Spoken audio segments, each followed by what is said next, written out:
It's Monday, June 16th. Today, less pain at the pump. News of a deal between the U.S. and Iran leads to a drop in gas prices.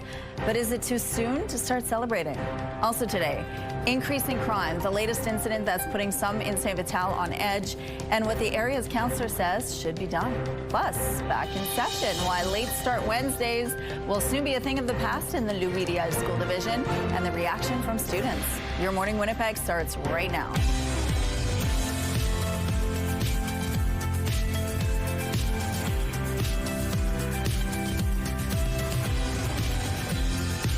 Good morning, Manitoba. Happy Tuesday to you. Thank you so much for being with us here on Your Morning Winnipeg. Ainsley is back today, and she's going to tell us all about Father's Day, which of course is on Sunday. So if you're not sure what to get Dad for Father's Day or your husband, she has some great ideas throughout the entire morning. So we're going to have that for you.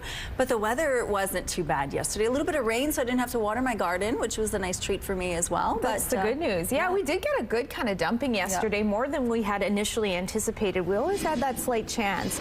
And it looks like today, though, we're going to be staying pretty dry. Starting off on a clearer note than we did yesterday as well. 8 degrees, good amount of sunshine. Winds pretty light out of the southwest this hour at 12 kilometers per hour.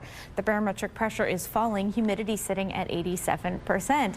So pretty clear skies on the onset here on our Tuesday, to the point that I have very little to show you on our radar. You can see it's a little bit more overcast, particularly to the northeast corner, where it's likely to be a bit of a soggy day ahead. You can see this better on our futurecast. So this system here bringing a good chance of rainfall, not only today, but overnight as well. Well, we start clear as mentioned, but as the day progresses into the later afternoon, we're likely to get joined by a couple of clouds here or there, while that rainfall continues in the northeast, clouding over there in the northwest. Then overnight, we start to see this kind of very disorganized little bout of disturbances, if you will. With it comes a chance of some rainfall and thunderstorm overnight, particularly in the southwest. You can see that there into Wednesday. There could be a little bit of instability sewn in there, so maybe a scattered thunderstorm or two. And then as the day progresses, it does seem to click out well out of our skies. However, Environment and Climate Change Canada does give us in Winnipeg a slight, or 60% chance, more than slight chance of rainfall and thunderstorm activity. Meanwhile, not a lot changing around there. Still a lot of rainfall, expected off and on throughout Wednesday into the northeast in areas like Thompson, Churchill, in and around that area. In terms of our temperatures, 24 is what's typical. Let me remind you, we're hovering around that today with a high of 23 degrees, dropping down to 11 overnight alongside that slight chance of showers. And then tomorrow, 19 degrees, a little bit of a cooler one, but then we rebound nicely into Thursday with a mix of sun and cloud and a high of 21. Thank you, Catherine. Gas prices in Winnipeg are down 20 cents per litre compared to last month, and the U.S. and Iran say they've reached a deal to end the war and reopen the clogged Strait of Hormuz, bringing hope the cost per litre could fall even more. But one expert is cautioning it could still take months for fuel prices to return to normal. CTV's Jeff Keel explains. There is a little bit of relief for drivers at the pump lately, as gas prices are starting to come down. They're not too bad right now. They're getting better. I hope they go down further. According to Gas Buddy, the average price in Winnipeg is around $1.60 per litre, 20 cents lower than last month's average. Some stations are as low as $1.47.9. We're here $1.47, so it's a little bit of a relief. We can buy some more groceries now. They're better than they were before, but getting there. This comes after the U.S. and Iran say they've reached a deal that includes reopening the Strait of Hormuz, where a lot of oil is shipped. Any good news is good for gas prices. Any peace deals are good for gas prices. But the prices are still well above last year's average in Winnipeg of around $1.25 per litre. While some drivers are pleased to see prices down a bit, others CTV News spoke to say, Still way too high. Way too high. I still think they should come down a little more for those that have retired and work from payday to payday. This one is better today, but I don't know, but otherwise too expensive. And one energy expert cautions a return to normal prices could take a long time, as oil fields in the war region have suffered damage or were shut down, vessels are backed up, and reserves have been used up. These things will not be measured in days or weeks, but months, perhaps even years, where we're going to continue to see elevated prices for oil. I think it's probably as low as it's going to get. It's $80 a barrel. Anything under $1 would be great. Jeff Keel, CTV News, Winnipeg. Note these prices include a 10-cent per liter federal tax break set to end after Labor Day. The city is launching 2 new programs to encourage redevelopment of vacant buildings. Applications for the renovation fee waiver and vacant building exemption open July 1st. They support eligible property owners who are working to fix or remove vacant buildings by providing a credit toward building fees or an exemption from fees. The owner must still ensure the building is safe and secure, keep the property clean, and ensure the building is occupied or demolished before development permits close. A dozen students have been injured during a school field trip to a water park in BC.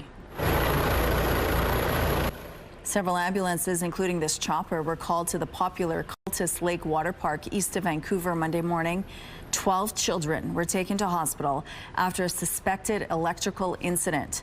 A witness is praising the efforts of staff and first responders. They handled it very well, actually. They had all the kiddos laying down and they did their procedure of checking over the body. There was a few kids injured. I don't know how many. We saw 4 for sure, but they had burns.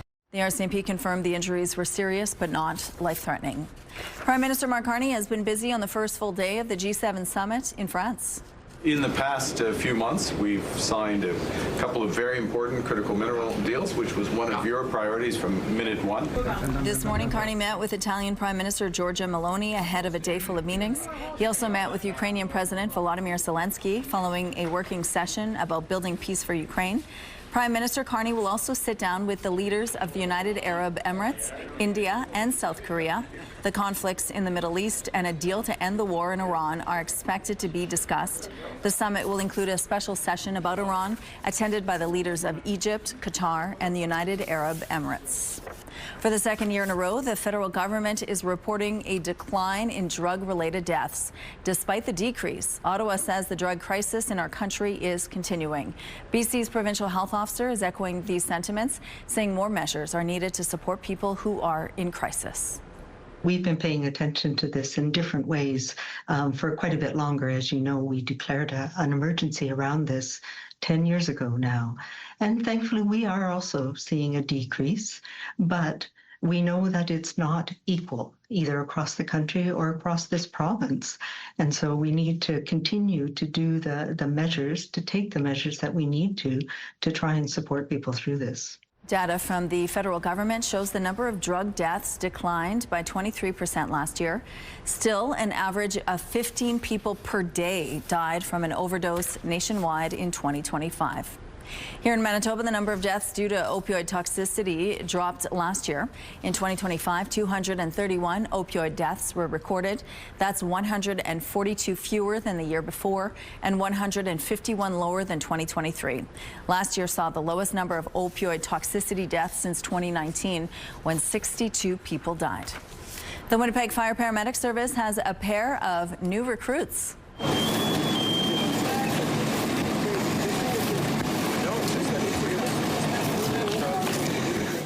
On Monday, Mayor Scott Gillingham and City Councillor Vivian Santos geared up for a live fire simulation.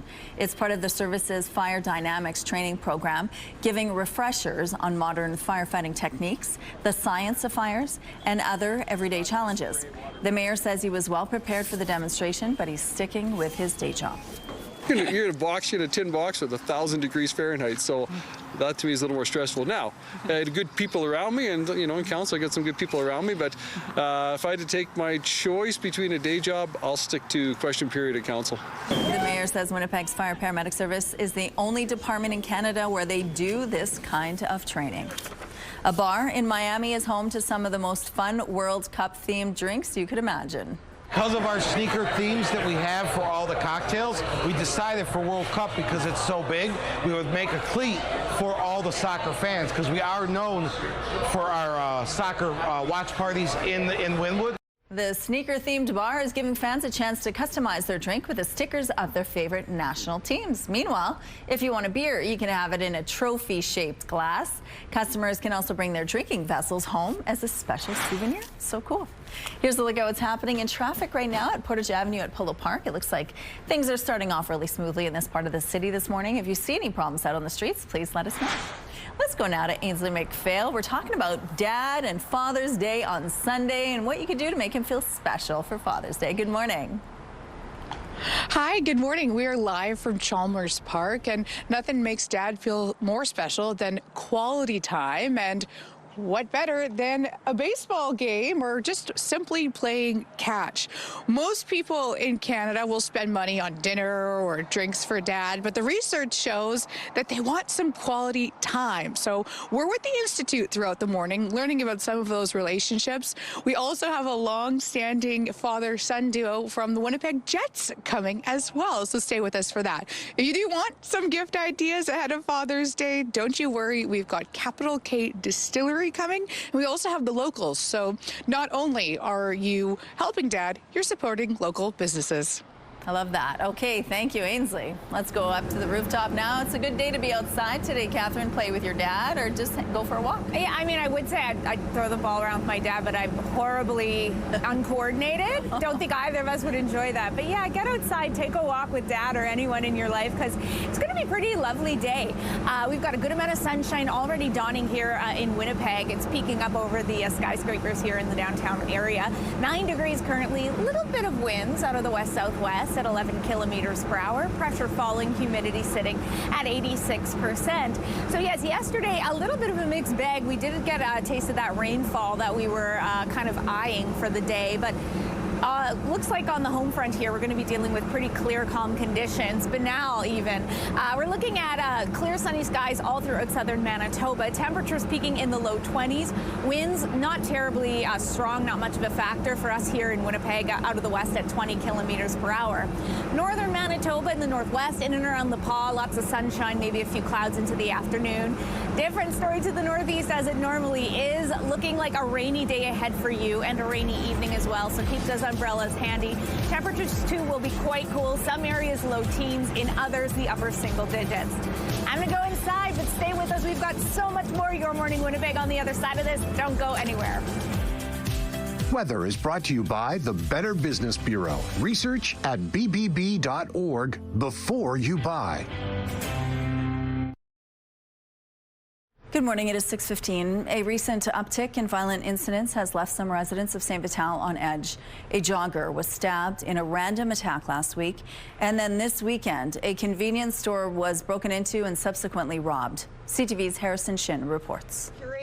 Michelle Eady has owned this store in St. Vital for the last 13 years. When she heard the nearby 7-Eleven was broken into and robbed on Saturday, I am not surprised. I don't think you can drive anywhere without seeing some retail store that has broken glass in some way. Winnipeg police say around 4:30 a.m. on Saturday, the lone employee at this 7-Eleven store locked the door against 4 intoxicated suspects to prevent them from coming in. They smashed up a car in the parking lot with rocks and then smashed the front window. Then, police say 2 of them walked through the rubble and stole items before all 4 fled on foot. The employee wasn't injured and all 4 of them were arrested. There's definitely businesses around that I've seen that have broken windows. I know that there's been theft in some of the retail situations.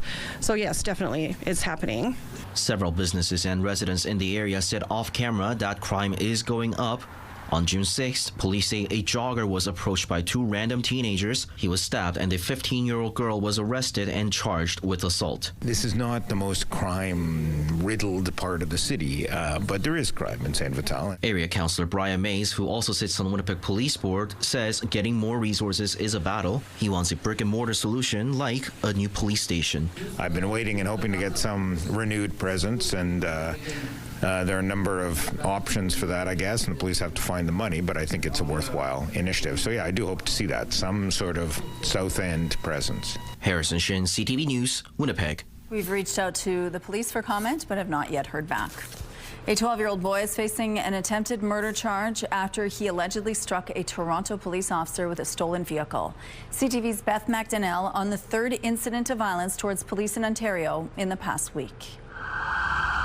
With sirens and lights blaring, a Toronto police officer sits on the ground up against the guardrail on a bridge.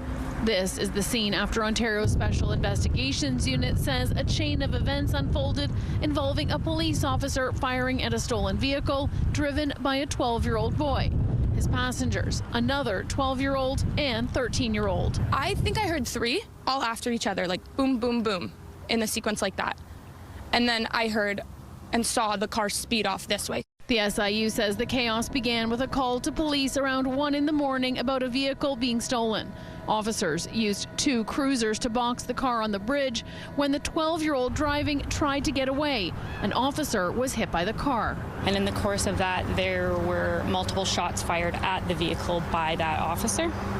The driver then fled this scene and abandoned the vehicle a short distance away from here. Here is the vehicle, the doors flung open, sitting about 1 kilometer away. One resident in the area tells CTV News she heard what sounded like young people running, saying something to the effect of, "We got to get away from the cops." The SIU says the driver was caught a few blocks away from the car. The other 12-year-old was also caught, and the 13-year-old is still out there. Saw guys with, looked like they had assault rifles, police, and with flashlights, looking in everybody's backyard. This is the 3rd serious incident causing a police officer in Ontario to either be injured or killed on the job within the past week. Last Tuesday, OPP Constable Taryn Bally was struck and killed by a driver in Northern Ontario. Then on Thursday, Toronto Police Constable Mark Pinizzato was executing a search warrant when he was shot and killed. The officer hit in this case went to hospital with serious injuries, but has since been released. The violence against police officers need to stop, and we were lucky we don't have another dead police officer here today.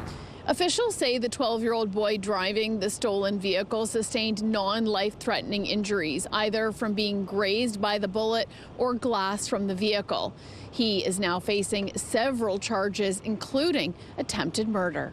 Beth McDonnell, CTV News, Toronto. An update now on a massive sinkhole that opened up in Wolseley over the weekend. Mickey on Newman Street woke up to this Saturday morning, snapping these photos of a vehicle being swallowed into the roadway. The vehicle has since been removed from the 2-meter wide hole. City crews set up barricades and have since covered the hole. What caused it isn't yet known, but area residents tell CTV News they think it may be related to a sewer pipe that was damaged in last week's heavy rainstorms. It's not known when the hole will be repaired. A cycling club dedicated to the penny farthing has broken 4 Guinness World Records. Took part in a 2-day cycling event over the weekend. Its founder, Neil Lafton, broke the record for riding the largest penny farthing, while other records broken include riding the smallest penny farthing and the fastest 100 meters on a penny farthing while cycling. Another member earned a record for the fastest 100 meters on a unicycle while blindfolded. Traffic is brought to you by Curtis Carpets, Manitoba's flooring experts. We have some road closures to remind you about this morning. On Stradbrook Avenue, the eastbound curb lane will be closed between Scott and Donald Street. The northbound curb lane on Balmoral will be closed from Ellis to Sargent Avenue. And from 1 to 7 p.m., Ethelbert Street will be closed between Westminster and Preston Avenue for the Wolseley Farmers Market. If you have any other traffic tips to share with us, please send us a text at 10400. The CTV Live Eye is brought to you by Bath Fitter, exclusive home of the PermaFit solution. Rather pleasant start to your Tuesday out there in downtown Winnipeg. Couple clouds lingering, but for the most part nice and sunny. 9 degrees with some very slight west-southwesterly winds. Pressure is falling this hour, humidity at 86%.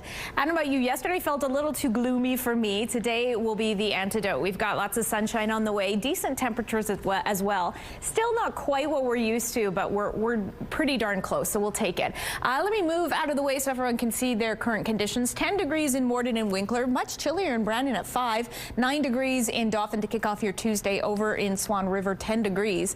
To the north we go, hovering at freezing around Churchill, where the onsets of some rain is beginning. Just in mist form this hour, but it's looking to be a soggy day all throughout the northeast. To the west, 7 degrees in Lynn Lake and the Paw, 8 in Thompson. So you can already see a slight disturbance there, kind of hovering around central parts of our province. The rainfall that is affecting the northeast and will be through the day, not quite registering on our radar. We're likely to stay dry. That's the good news for the kids as they head to school. We're looking at about 12 degrees as they get to class under clear sunny skies. Clouds start to build slightly into the afternoon, 22 as they take lunch and 23 as they head home. Coincidentally, that's also our high. 24 is more what's typical. Close, but no cigar. We will still take it. Winds also not much of a factor today. I believe the strongest they're going to be are at 20 clicks out of the west.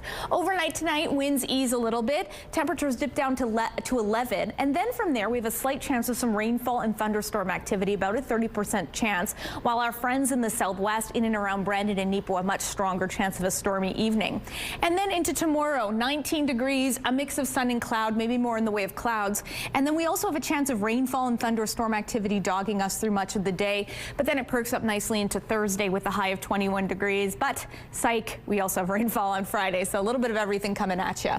Your Skywatch picture of the day, Claudia snapped this incredible rainbow after the storm in Souris. Thanks for having your camera handy and sending that picture in, and you can keep yours coming to that email address on your screen.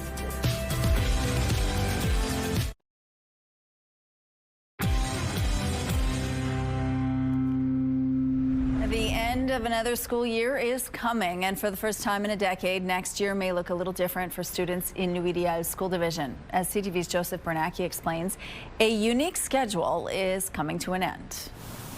Over the lunch hour at Nelson McIntyre Collegiate, students are counting down the days until school's out for summer. But some kids are already thinking about next year's schedule. I should say that you should keep it in. Like, they shouldn't get rid of it. Villa is reacting to the news that his school and others in the Louis Riel School Division will no longer start late on Wednesdays. Since 2015, Wednesday mornings offered a bit of extra time, starting class at 9:45 instead of 8:30. It offered flexibility for students like Joseph Mulligan and Nolan Southern. It's a cool idea because it gives kids the chance to start later, get more sleep so they can be more energized for school, and if they have appointments in the morning, they can get to that quicker. It gives me an extra 2 hours to sleep in, so I like it mostly because of that, but I can also, it's like it makes it a shorter day too. We're all pretty bummed out about it getting removed. CTV News reached out to the division for comment. They sent a statement from Assistant Superintendent Mia Gunther. She says a new collective agreement ratified last month between the Teachers Union QP 3473 and the division prompted the change. She also said it creates consistency. The updated high school timetable reflects these changes, including revised class lengths and a consistent daily schedule to support both student learning time and staff planning requirements. Joanne Unger is a psychologist who works with students and families.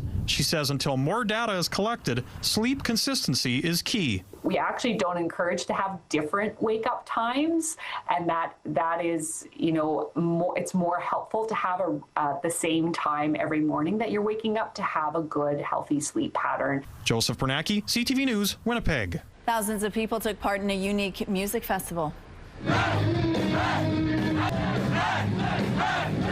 DMZ Peace Train Music Festival took place over the weekend near one of the world's most heavily guarded areas, the demilitarized zone separating North and South Korea.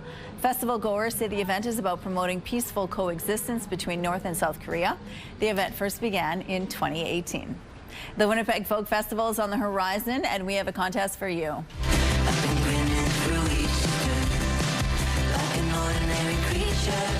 Icelandic indie band of Monsters and Men will be one of the top headliners. Father John Misty will also make his festival debut.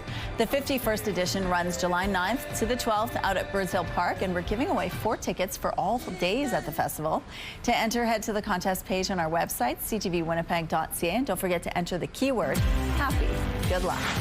Here's a look outside now at Main and Broadway. It looks like things are moving well over here. We're going to take a break. We'll be back right after this.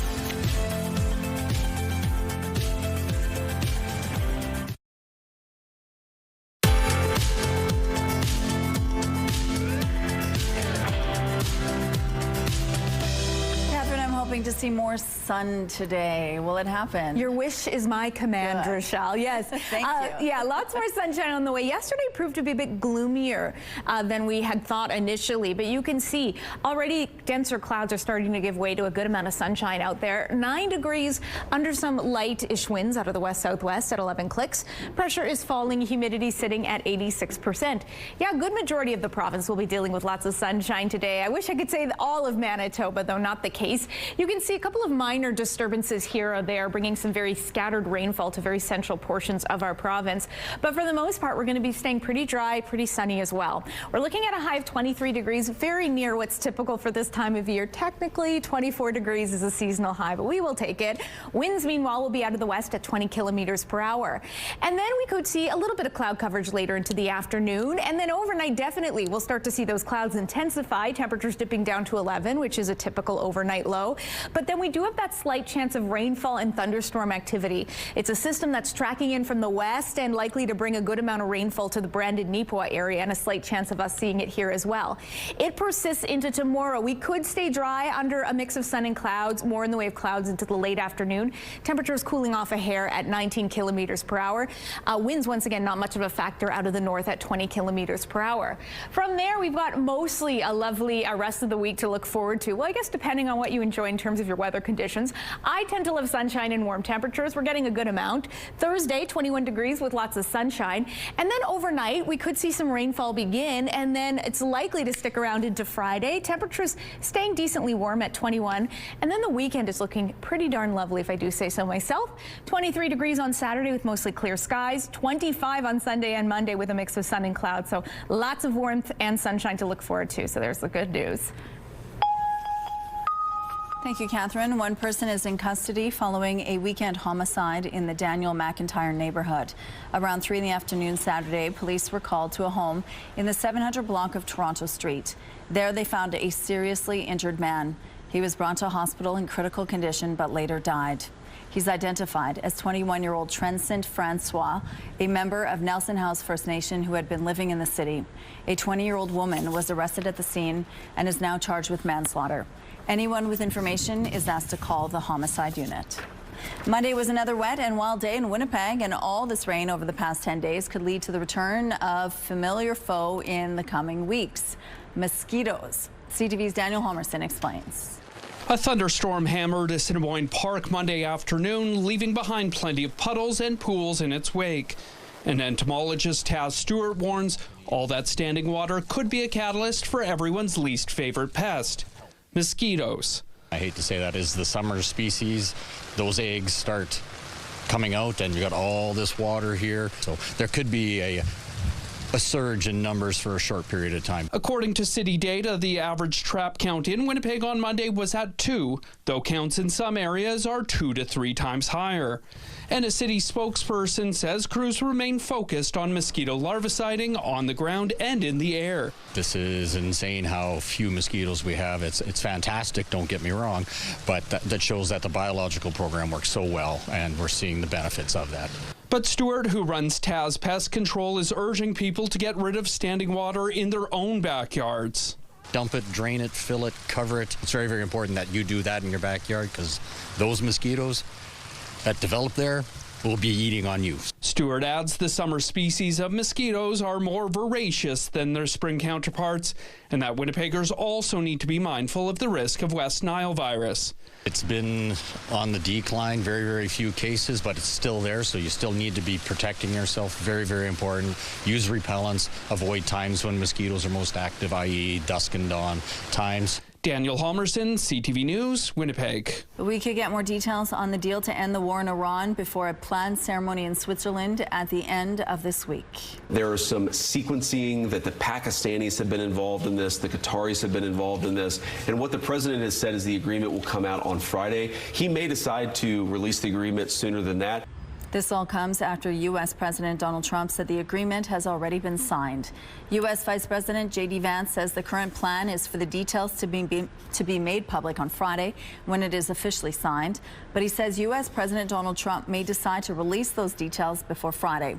J.D. Vance describes the deal as about a page and a half and a very general document. Senior U.S. officials are also starting to reveal some details about the deal, with word that the Strait of Hormuz would officially reopen on Friday. 8 people have been killed after a U.S. military aircraft crashed shortly after takeoff northeast of Los Angeles. Edwards Air Force Base experienced a horrible tragedy, and we lost 8 great Americans. This crash is deemed to be unsurvivable. This is the deadliest crash involving a B-52 bomber since 1982. It crashed near the Edwards Air Force Base during a routine test mission. Boeing is the manufacturer of the plane. The company says 2 of its employees were also on the flight. Next of kin is now being notified. Bell Canada's parent company, BCE, is cutting nearly 700 jobs. The company says the reductions represent approximately 1% of BCE's total workforce, affecting about 690 positions, including approximately 230 unionized roles, and that the move is part of organizational changes. Today's changes do not impact CTV's parent company, Bell Media. Fertility may not be a reason for men to avoid GLP-1 medications, and in fact, they could see an improvement. After 24 weeks of treatment with GLP-1s, men aged 18 to 65 saw improved testosterone levels, healthier sperm, and higher sperm counts. That's according to a group of researchers from the Warwick Medical School in the UK. The drugs are typically used to treat diabetes and are widely prescribed for weight loss. Researchers say the study was only conducted on men with high body mass index, so it's unclear if the rest of the population would see fertility benefits. They say more studies are needed before GLP-1s could be prescribed as a treatment for male infertility. It seems the 2026 World Cup has its first unofficial mascot. Merlin the duck was spotted waddling through the streets of Mexico City after Mexico's opening victory against South Africa last week. Dressed in an official team jersey and socks, Merlin quickly racked up millions of views online. But guess what? The duck was already a local celebrity. He's often seen at fairs and events in the city, along with his owner, who sells water and soft drinks from a cart. He looks good. Here's a look at what's happening now along McPhillip Street. Things appear to be moving quite well starting off this Tuesday morning. Here's a look now at your gas prices. In Winnipeg, the average is $1.59. It's a slight drop from yesterday. And the lowest price in the city right now is $1.47. All this information is on GasBuddy.com. The Price at the Pump is brought to you by the Kidney Foundation. Help by donating your card today. Coming up, it's Father's Day on Sunday, and maybe Dad just wants to play ball with his kids. We'll have more details on gift ideas. Stay with us.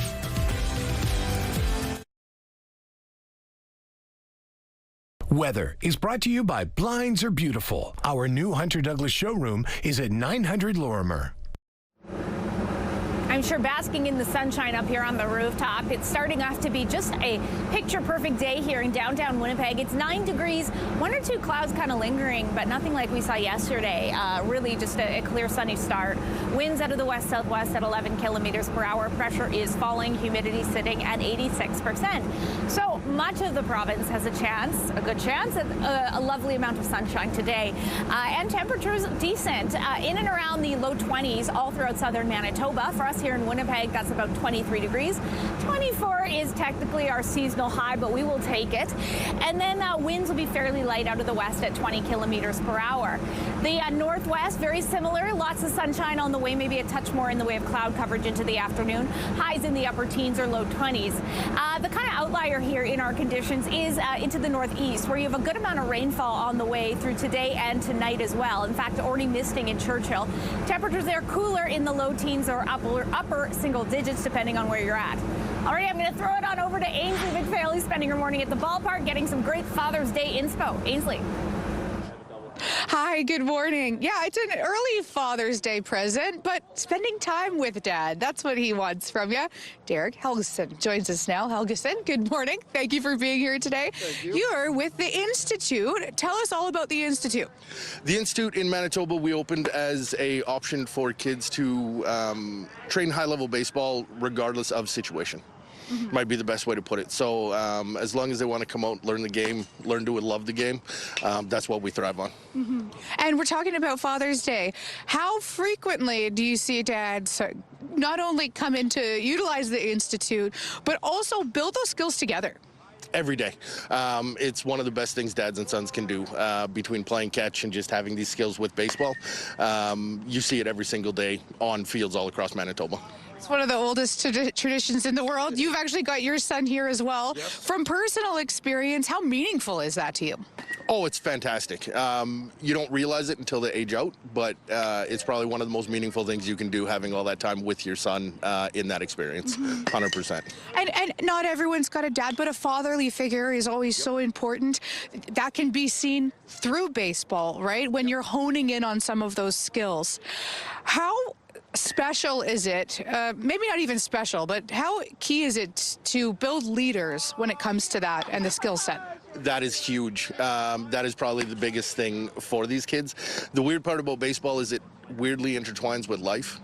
So as you're building not only leaders, as you call it, on the field, you're also building kind of these young men into adults as well. So it's really cool thing to see. We're almost out of time, but we have to talk about the space. We're at Chalmers right now, and a lot of people might not even know that this exists. Yes, Koski Field. Elmwood Giants have been here forever. Very storied franchise, very successful. And apparently my guys come out any time of day for extra training. So it's a wonderful thing. Awesome. Any last words, any message about baseball and throwing catch with Dad? Just go out and do it. Biggest thing, just go out and make sure you do it. It's one of the most fun times you'll have with your kids. Thank you so much. And it's all about making those special memories. See you after the break.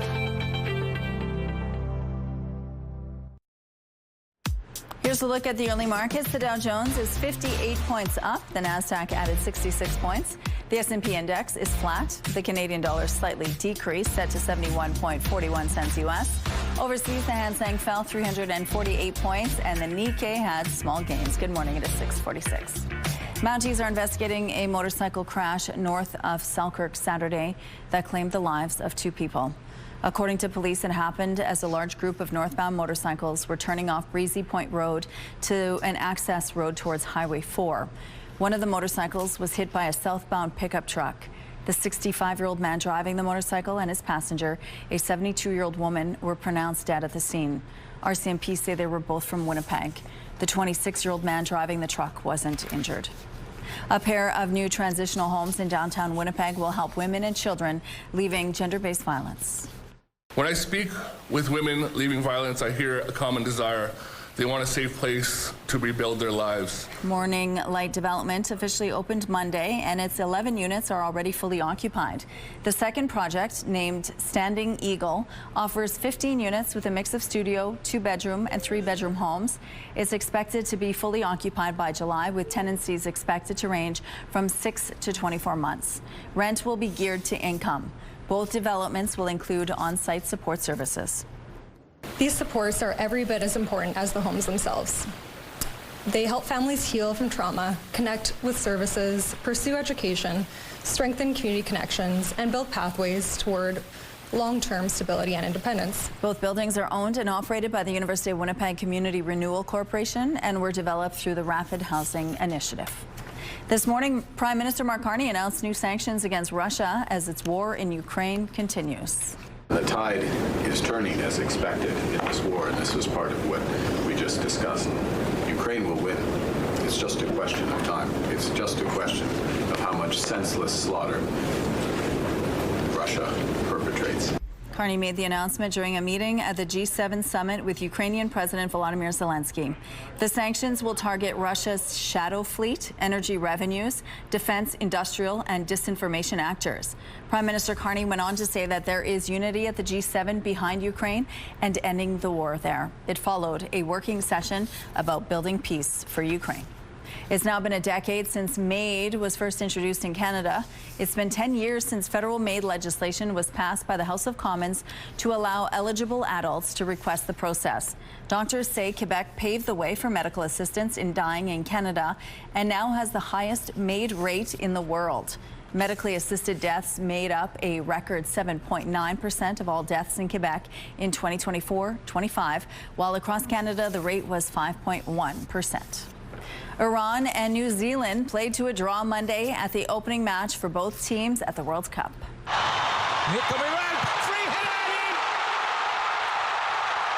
The game went back and forth with New Zealand taking the lead twice, but Iran managed to equalize every time to end the game with a 2-2 draw. Both teams earned a point to stay even in Group G, and what was happening off the pitch is what grabbed much of the attention. We have to leave the LA now, and it's a bad situation, and we just tired of this situation. The Iranian team had to leave LA right after the game as part of its travel conditions. The team is training in Mexico and flying into the U.S. for its group stage games. Iran's coach slammed the arrangement, calling it a competitive disadvantage. There were also protests outside the stadium in LA, with Iranian Americans calling for change in Tehran. Would you buy something on the street from this guy?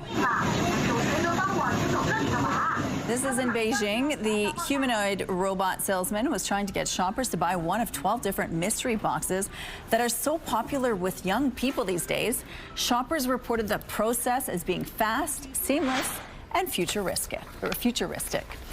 We have some road closures to remind you about this morning. On Stradbrook Avenue, the eastbound curb lane will be closed between Scott and Donald Street. The northbound curb lane on Balmoral Street will be closed from Ellis to Sargent Avenue. And from 1 p.m. to 7 p.m., Ethelbert Street will be closed between Westminster and Preston Avenue for the Wolseley Farmers Market. If you have any other traffic tips, send us a text, please. With all respect to those shoppers, that robot did not look very fast. I think even the most distracted teen in the mall would have been doing a quicker job at that. But I digress. 9 degrees out there to start us off. Couple clouds still in the sky, though the sunshine peeking through, especially for downtown Winnipeg. It's feeling lovely and clear. Winds are out of the west-southwest at 11 kilometers per hour. Pressure is falling. Humidity sitting at 86%. Yeah, good amount of sunshine on the way through much of Manitoba today. As a result, very little to talk about here on our radar. A little bit of a disturbance there, very isolated, very disorganized, likely won't amount to much.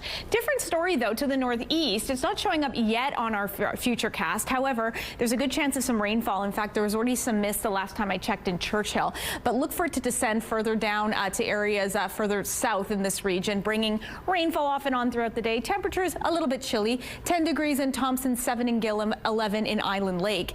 Northwest likely, though, staying nice and dry. Good amount of sunshine on the way, particularly to the Opaskwayak Cree Nation and the Paw region.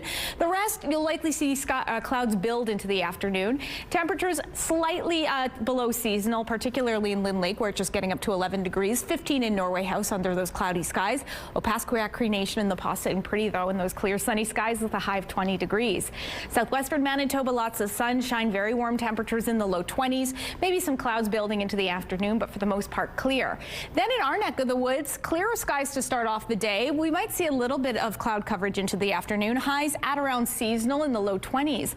And then northwestern Ontario, much the same, lots of sunshine. Highs in the upper teens, if not low 20s, particularly in Fort Francis. Overnight, slight chance of rainfall and a sure shot on Wednesday. Temperatures taking a dip. Thank you, Catherine. Let's check in now on the team at 103.1 Virgin Radio. Hi, guys. Happy Tuesday. Happy Good morning. Tuesday. Happy Good Tuesday. morning. We got to get into a grad situation that we would like your advice on, everyone watching. And you can text us anytime, 999-99. First, though, we're hosting a party Thursday, Assiniboine Park. Outdoors, we're watching Canada versus Qatar World Cup. 4 o'clock, there'll be kids' activities, there'll be games, bouncy castles, food trucks. There's beer gardens, 4 o'clock, Thursday, Assiniboine Park, Canada v. Qatar.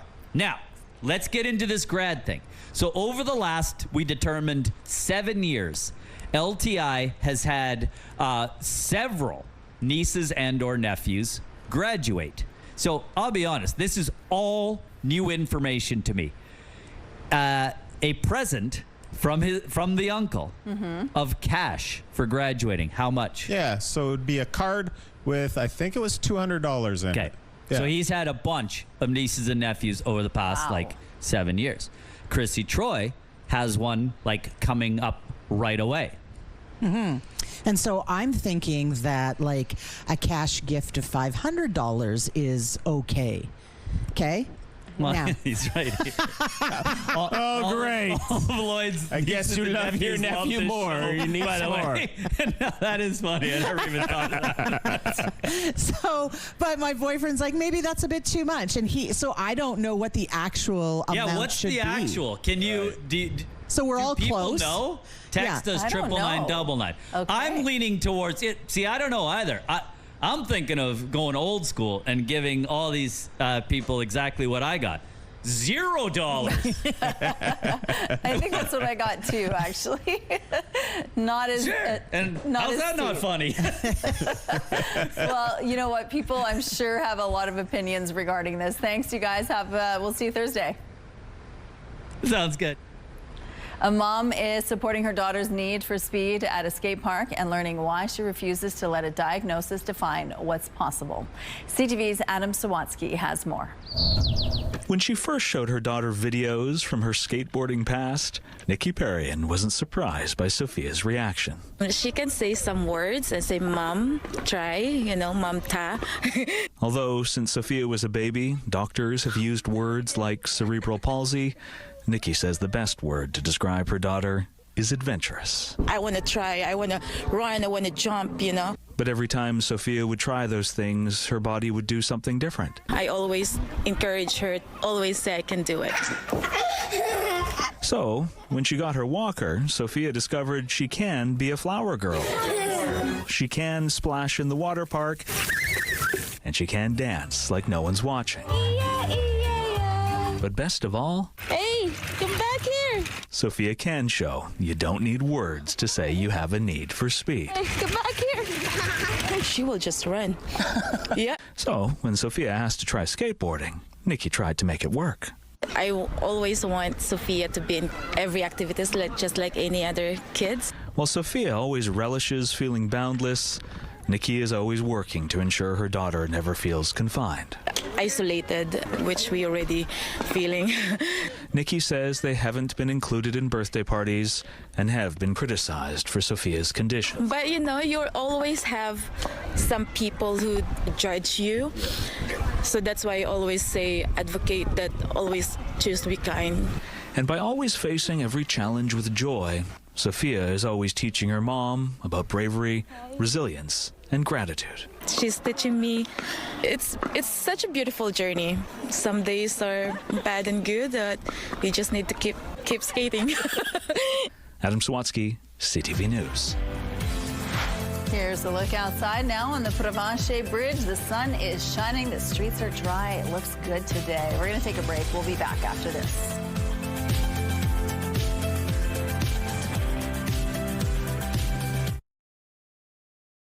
It's Tuesday, June 16th. Today, relief at the pump. Why Winnipeg gas prices are starting to come down.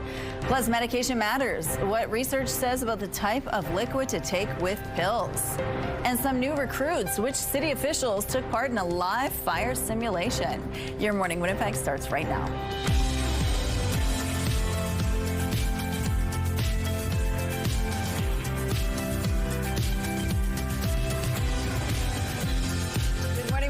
At 7 o'clock on your Tuesday. Thank you for being with us here on Your Morning Winnipeg. Sunday is Father's Day. Are you ready for Father's Day? No, my brother's getting married on Saturday, so my poor dad is being a little bit overshadowed. But I need today's show to help me because I need to catch up on my work. There's so much to think about before a Sunday and catch up on gift ideas. So we're going to have you covered. Ainsley has all kinds of Father's Day gift ideas throughout the morning. Also at 8:15, the Haberdashery is going to join us to show us some locally made products. If you're looking for something trendy and maybe a little stylish for Dad, we have some gift ideas for you. He's neither of those things, but I'd love to get him a chapeau for Father's Day. It'd be good.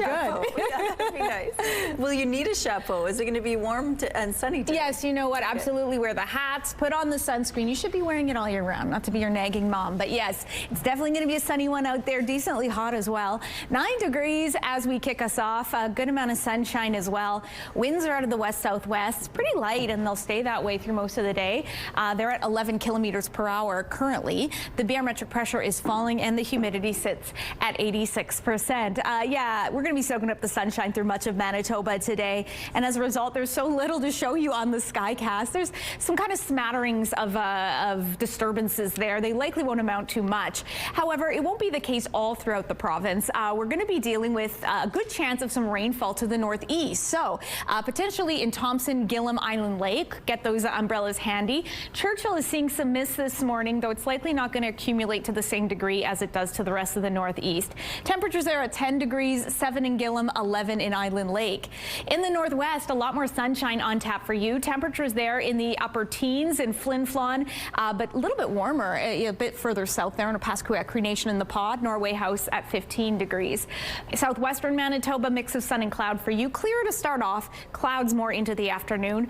Temperatures peaking in the low 20s with some light westerly winds. For us here in south central portions, very similar. Clear skies, clouds. The afternoon, lighter winds, temperatures there at around seasonal. 23 for Winnipeg, 24 is what's typical. Northwestern Ontario, a couple degrees cooler, but a good amount of sunshine heading your way. Overnight, however, things take a bit of a turn for us here in Winnipeg. Temperatures dipping down to 11 degrees. Slight chance of some rainfall and thunderstorm activity, but a stronger chance developing on Wednesday, about a 60% chance with a high of 19 degrees. But our temperatures rebound, but a day later. Your weather art of the day, Aubrey Lynn, 10 years old, drew this gorgeous spring-like photo. I love all the colors. Thank you so much for sending that in. And we want to remind you to submit your child's weather art of the day. You got to visit our website, ctvnewswinnipeg.ca. Fill out the form. Your art will be shown, can be shown rather, on Your Morning Winnipeg. And that entry is also going to put you in the running for a monthly contest, a chance to win a $100 gift card from Crockadoodle on Kenniston. The weather art of the day is brought to you by Crockadoodle. Spend quality time with loved ones and paint memories together. Gas prices in Winnipeg are down 20 cents per liter compared to last month, and the U.S. and Iran say they've reached a deal to end the war and reopen the clogged Strait of Hormuz, bringing hope the cost per liter could fall even more. But one expert is cautioning it could still take months for fuel prices to return to normal. CTV's Jeff Kill explains. There is a little bit of relief for drivers at the pump lately, as gas prices are starting to come down. They're not too bad right now. They're getting better. I hope they go down further. According to Gas Buddy, the average price in Winnipeg is around $1.60 per liter, 20 cents lower than last month's average. Some stations are as low as $1.47.9. We're here $1.47, so it's a little bit of a relief. We can buy some more groceries now. They're better than they were before, but getting there. This comes after the U.S. and Iran say they've reached a deal that includes reopening the Strait of Hormuz, where a lot of oil is shipped. Any good news is good for gas prices. Any peace deals are good for gas prices. But the prices are still well above last year's average in Winnipeg of around $1.25 per liter. While some drivers are pleased to see prices down a bit, others CTV News spoke to say, still way too high. Way too high. I still think they should come down a little more for those that have retired and work from payday to payday. This one is better today, but I don't know, but otherwise too expensive. And one energy expert cautions a return to normal prices could take a long time, as oil fields in the war region have suffered damage or were shut down, vessels are backed up, and reserves have been used up. These things will not be measured in days or weeks, but months, perhaps even years, where we're going to continue to see elevated prices for oil. I think it's probably as low as it's going to get. It's $80 a barrel. Anything under $1 would be great. Jeff Keel, CTV News, Winnipeg. Of note, these prices include a 10-cent per liter federal tax break set to end after Labor Day. The Winnipeg Police Service is requesting your help in locating a missing 14-year-old female, last seen in Winnipeg's Seven Oaks neighborhood. According to police, no one has seen Ariel Fontaine since 10:15 p.m. on May 31st. She was last observed in the 400 block of Scotia Street. Fontaine is described as 5 feet 6 inches tall with a thin build, black hair and brown eyes. Fontaine was last seen wearing a black hoodie, black shorts and black Nike slide sandals. The Winnipeg Police Service is concerned for Ariel Fontaine's well-being and is asking anyone with any information regarding their whereabouts to contact the Manitoba Integrated Missing Persons Coordination Center at 204-986-6250. 12 students are in stable condition after they were hurt during a field trip at a BC water park. They had burns. What we heard is that they were electrocuted. They grabbed the bar outside and they couldn't let go because they were getting electrocuted. The children were hurt at Cultus Lake Water Park near Chilliwack. They were waiting in line for a ride. It's believed some of them had their hands on the metal railing when a possible electrical incident happened. The injuries are considered serious but not life-threatening. WorkSafe BC and Technical Safety BC were on site starting the investigation. The water park will stay closed for at least 48 hours as officials try to figure out what happened. A 12-year-old boy has been charged with attempted murder after a Toronto police officer was hit by a stolen car. And in the course of that, there were multiple shots fired at the vehicle by that officer. The driver then fled this scene and abandoned the vehicle a short distance away from here. Ontario's Special Investigation Unit says officers tried to box in a stolen car on a bridge in the East York district. When the 12-year-old driver tried to get away, an officer was hit by the car. The officer then fired several shots at the car, which also had another 12-year-old and a 13-year-old inside. The officer was taken to hospital with serious injuries. That officer has since been released. The other 12-year-old in the car was caught. The 13-year-old is still on the loose. New research suggests the type of liquid you take with pills may have more of an impact than people realize. Researchers in Hungary found that some alkaline or mineral-rich bottled waters can weaken the protective coating on some pills, causing medications to release too early and potentially reducing their effectiveness. The study says drugs designed to dissolve in the intestines, including some anti-reflux and anti-inflammatory medications, are typically formulated to be taken with regular tap water. Researchers are now calling for clearer guidance on which liquids are safest to use with oral medications.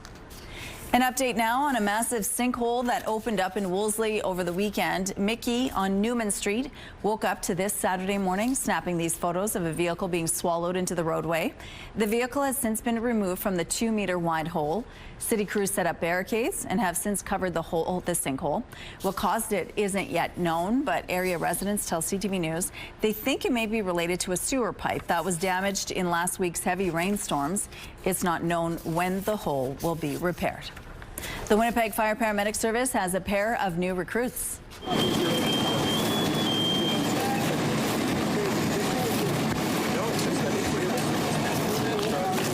On Monday, Mayor Scott Gillingham and City Councillor Vivian Santos geared up for a live fire simulation. It's part of the service's Fire Dynamics training program, giving refreshers on modern firefighting techniques, the science of fires, and other everyday challenges. The mayor says he was well prepared for the demonstration, but he's sticking with his day job. You're in a tin box with 1,000 degrees Fahrenheit, so that to me is a little more stressful. Now, I had good people around me, and in council I got some good people around me, but if I had to take my choice between a day job, I'll stick to question period at council. The mayor says Winnipeg's Fire Paramedic Service is the only department in Canada where they do this kind of training. Here's a look at what's happening now on the Norwood Bridge. We do have a traffic alert in this area. Several intersections in the area of River, Stradbrook, Harkness, and Queen Elizabeth Way are without power. So that is explaining why you're seeing these huge delays in this area. You should treat the blank intersections as always stops and use caution traveling through. Expect delays if the power remains out throughout the rest of the morning. If you have any other traffic tips or updates to share, text them to us at 10400. Let's go now to Ainsley, who's hanging out at Chalmers Park. Nice one. Oh, shoot. Don't get hit in the head, though. Was it? I don't even know where that went. Oh, there it is. Oh, man.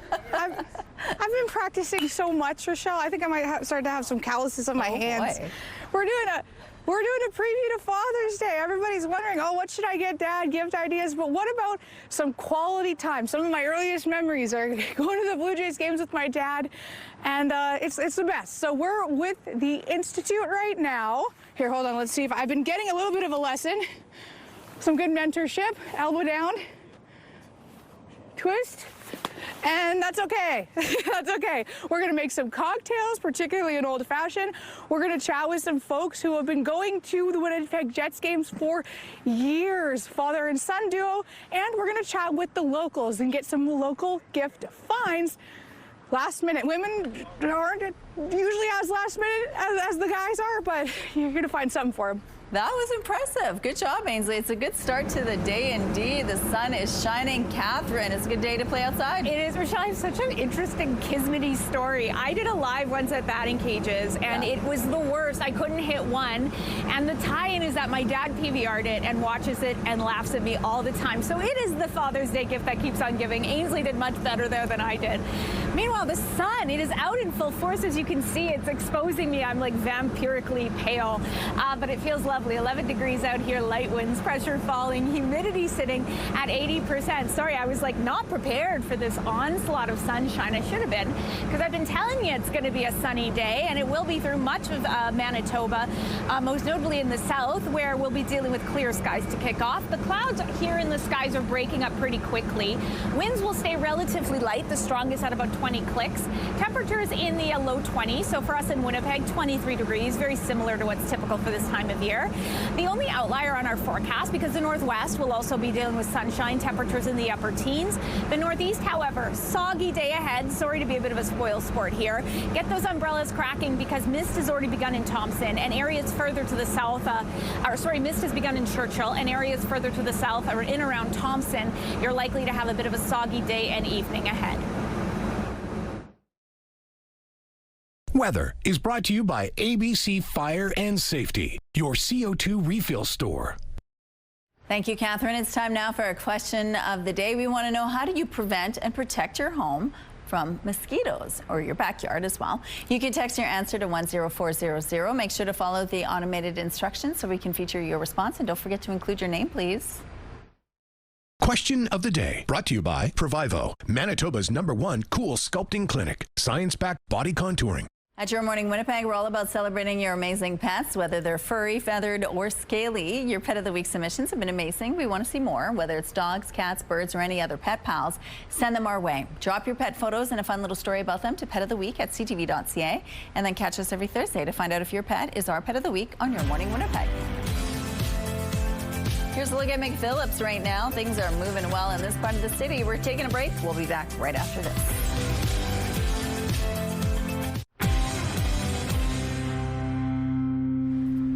Good morning. One person is in custody following a weekend homicide in the Daniel McIntyre neighborhood. Around 3 in the afternoon Saturday, police were called to a home in the 700 block of Toronto Street.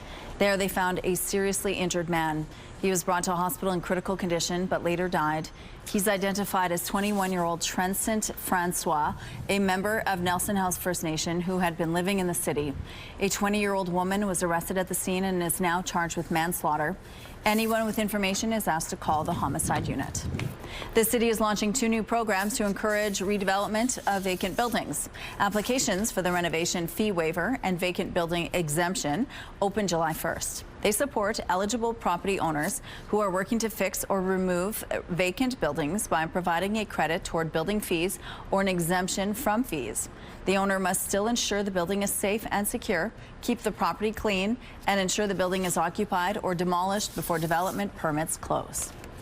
New figures show there are now fewer people dying from overdoses in Canada, but Canada's top doctor warns the progress is fragile. Seen a decrease for 2 years in a row, but that follows many years of increases, and the number of overdose deaths are still higher than they were before the COVID pandemic. According to the Public Health Agency of Canada, more than 5,600 people died from an overdose in 2025, which is an average of 15 people every day. Overall, opioid deaths fell 23% last year, and hospitalizations were down 12%. Health officials say reasons for the drop include factors like better access to naloxone and changes to the illicit drug supply. Almost 80% of all opioid-related deaths were in Alberta, BC, and Ontario. This man must be Japan's most committed fan. We're gonna be champion this year. Yeah. 22-year-old U2 made a massive bike ride from Pittsburgh to Dallas to watch his country take on Netherlands at the World Cup. When the business student learned where Japan would be playing, the wheels in his head started turning, and he made a plan to get to Dallas. He also posted about it on social media, getting enough attention and followers to find someone welcoming to put his tent up every single night of his journey. The lights are now back on the Norwood Bridge. As you can see, things are starting to move again. This intersection, of course, the lights were off in many different parts of the this area of the city. And so now things are moving nicely again, and hopefully we'll get back on track soon. Traffic is brought to you by Mr. Lube Plus Tires. No appointment needed. In entertainment news, a massive new media deal is in the works. Fox is acquiring Roku. The deal is valued at $22 billion and expands Fox's exposure to streaming. Roku will continue to be run as an open, partner-friendly platform, the companies say, and there appears to be no immediate changes that customers will see. Fox and Roku said that the combined company will become the 3rd largest player in U.S. television by share of viewing. The deal will give Fox access to more than 100 million global households, along with the Roku channel and its first-party data. You'll soon have a chance to step back into antiquity with a modern telling of Homer's classic epic, the story of the Trojan War. Fighting on and off, fighting to the wall and back. Greeks win one day, Trojans win the next. And Iliad debuts later this week. It's a one-person show based on the nearly 3,000-year-old story. But in this performance, the story centers on the poet, a nameless and ageless storyteller who recounts the story for a contemporary audience and reflects on the futility of war and humanity's tendency towards violence. So a solo poet plays the whole war, the Trojan War, and also tells the story of the Trojan War and what that means today. It's a modern adaptation, so the language is very disarming, it's very contemporary, and we aim to bring the audiences of now into that 3,000-year-old conflict. Yeah. And Iliad debuts Thursday and runs to July the 5th at the Trappist Monastery in St. Norbert. You can find showtimes and tickets by visiting ShakespeareInTheRuins.com. Here's your primetime lineup today. The Big Bang Theory kicks things off at 7. Match Game is on at 8. And Password wraps things up at 9. It's all right here tonight on CTV. The CTV Live Eye is brought to you by Bathfitter, exclusive home of the PermaFit solution. Casting our eye to the very sunny skies. How can you guys tell that the coffee is worn off? Time for more. 11 degrees out there, but you know what? It's quite refreshing to head outside. That'll give you a boost of energy because it's just so lovely. Winds are out of the west-southwest. Pressure is falling. Humidity sitting at 80%. Director Kim is laughing at my gaps in my ear. You know what? Some unintentional comedy. What makes the world go round? Temperatures starting to heat up out there. We started off a little bit cool, a little bit sluggish. That sunshine is out, and yes, the mercury is rising along with it. 11 degrees through much of southern Manitoba, as you can see, making my job pretty easy. 8 degrees in Brandon. Northern Manitoba, decently similar to what we're seeing here, except for Churchill. The outlier, quite chilly, a little bit misty as well, as much of the northeast is keeping an watchful eye to the skies, as you're likely to get some rainfall today. Not the case for us here in the south. You can see a couple little disturbances here or there speckling our futurecast, or a sky watch rather, but likely not going to materialize to any rain. So for the kids, they're going to be dealing with a lovely day, a hot one too, and a sunny one, so make sure you got the sunscreen handy. 12 degrees as they head on to class with those clear sunny skies. A couple clouds start to roll in by lunchtime at 22 degrees, getting slightly warmer on the drive home at 23. It's also our high for today. 24 is a typical seasonal high. We've not been that close to it the last couple of days, and we're going to be staying a bit of ways away from it through the rest of the week, except for the tail end there, but we're pretty darn close. Overnight tonight, though, we take a bit of a turn. Couple clouds moving in, and with it a slight chance of some rainfall and thunderstorm activity. Temperatures dipping down to 11, and then a sure chance of some precipitation tomorrow. Environment and Climate Change Canada has it about 60%. With it, though, a mix of sun and cloud, cooler highs at 19 degrees, but we're back under the sunshine in time for Thursday. Your Skywatch picture of the day, a double rainbow snapped in Souris after the storm. Thank you, Claudia, for having your camera ready, because what a stunning picture. And if you've got any photos to share of your beautiful weather sites, you can always email them to winnipegweather@ctv.ca.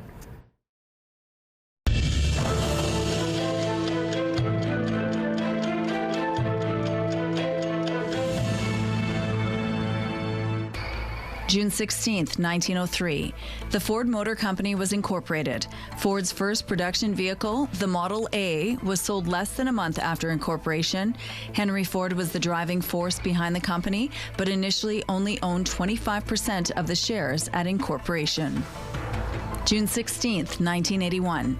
Ken Taylor, Canada's former ambassador to Iran, became the first non-American to be awarded the U.S. Congressional Gold Medal.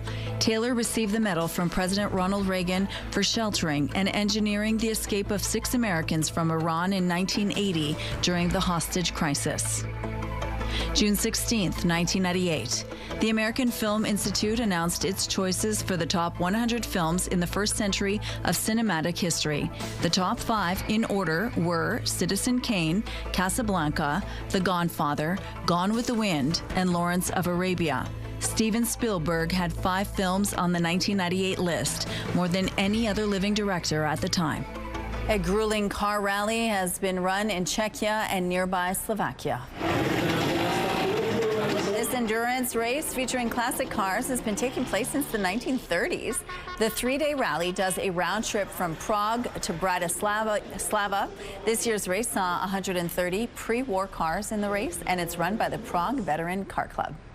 A Nintendo game has just sold for millions of dollars. According to experts, this is the finest known copy of Super Mario Bros. From 1986, rated at a 9.6A++. One of the things that make it so special is the coveted gloss sticker seal on the top lid, which identifies it as a second production. Only 3 sealed gloss sticker second production copies are known worldwide, and this is the highest graded of the trio. It sold last week for more than $4 million Canadian. Time now to see our sports team moment. Today's picture is from the baseball team Lac du Bonnet Huskies. Ashley shared that last year attending a Gold Eyes game as a team on the field. This is her daughter Raya and her good friend Tatum standing alongside a player for the national anthem, and it was such a cool experience for these kids, as you could see. So to participate in this contest, tell us about your most memorable fun team moment. Attach a picture and you will be entered the draw to win a $100 Chicken Chef gift card with draws every week. Head to the contest page on our website, ctvwinnipeg.ca, and fill out the form with your answer and your picture. Good luck. Your Manitoba Sports Team moment brought to you by Chicken Chef, where memories are made. If you're looking for a gift idea for Father's Day, how about a cocktail? We'll have details after the break. Stay with us. Let's go back now to Ainsley McPhail. Ainsley, my husband's a huge fan of the classic cocktail drinks, like the old-fashioned, for example. And it's hard to make, though. You're going to give us some tips on how to make those classics. Well, he better wake up and watch this segment because we're making an old-fashioned right now. We have to give him a call. Okay, Jason Kang's joining us now with Capital K Distilleries. Great idea for Father's Day. Maybe do a cocktail class. Tell us all about it, Jason. Yes, so for Father's Day, we actually have a special cocktail class in our distillery at Capital K Distillery. And this morning, I'm going to quickly show you one of our cocktail will be in the class, which is our Capital K Old Fashioned. Actually, Capital K Maple Old Fashioned. So add a little bit maple there, so make it more Canadian. I love that. Okay, what do we have in here so far? Is this the finished product, or do we have to add more? Oh, this is just the beginning of it. So we have a little ice cube in there, 2 ounces of our own tall grass wheat whiskey.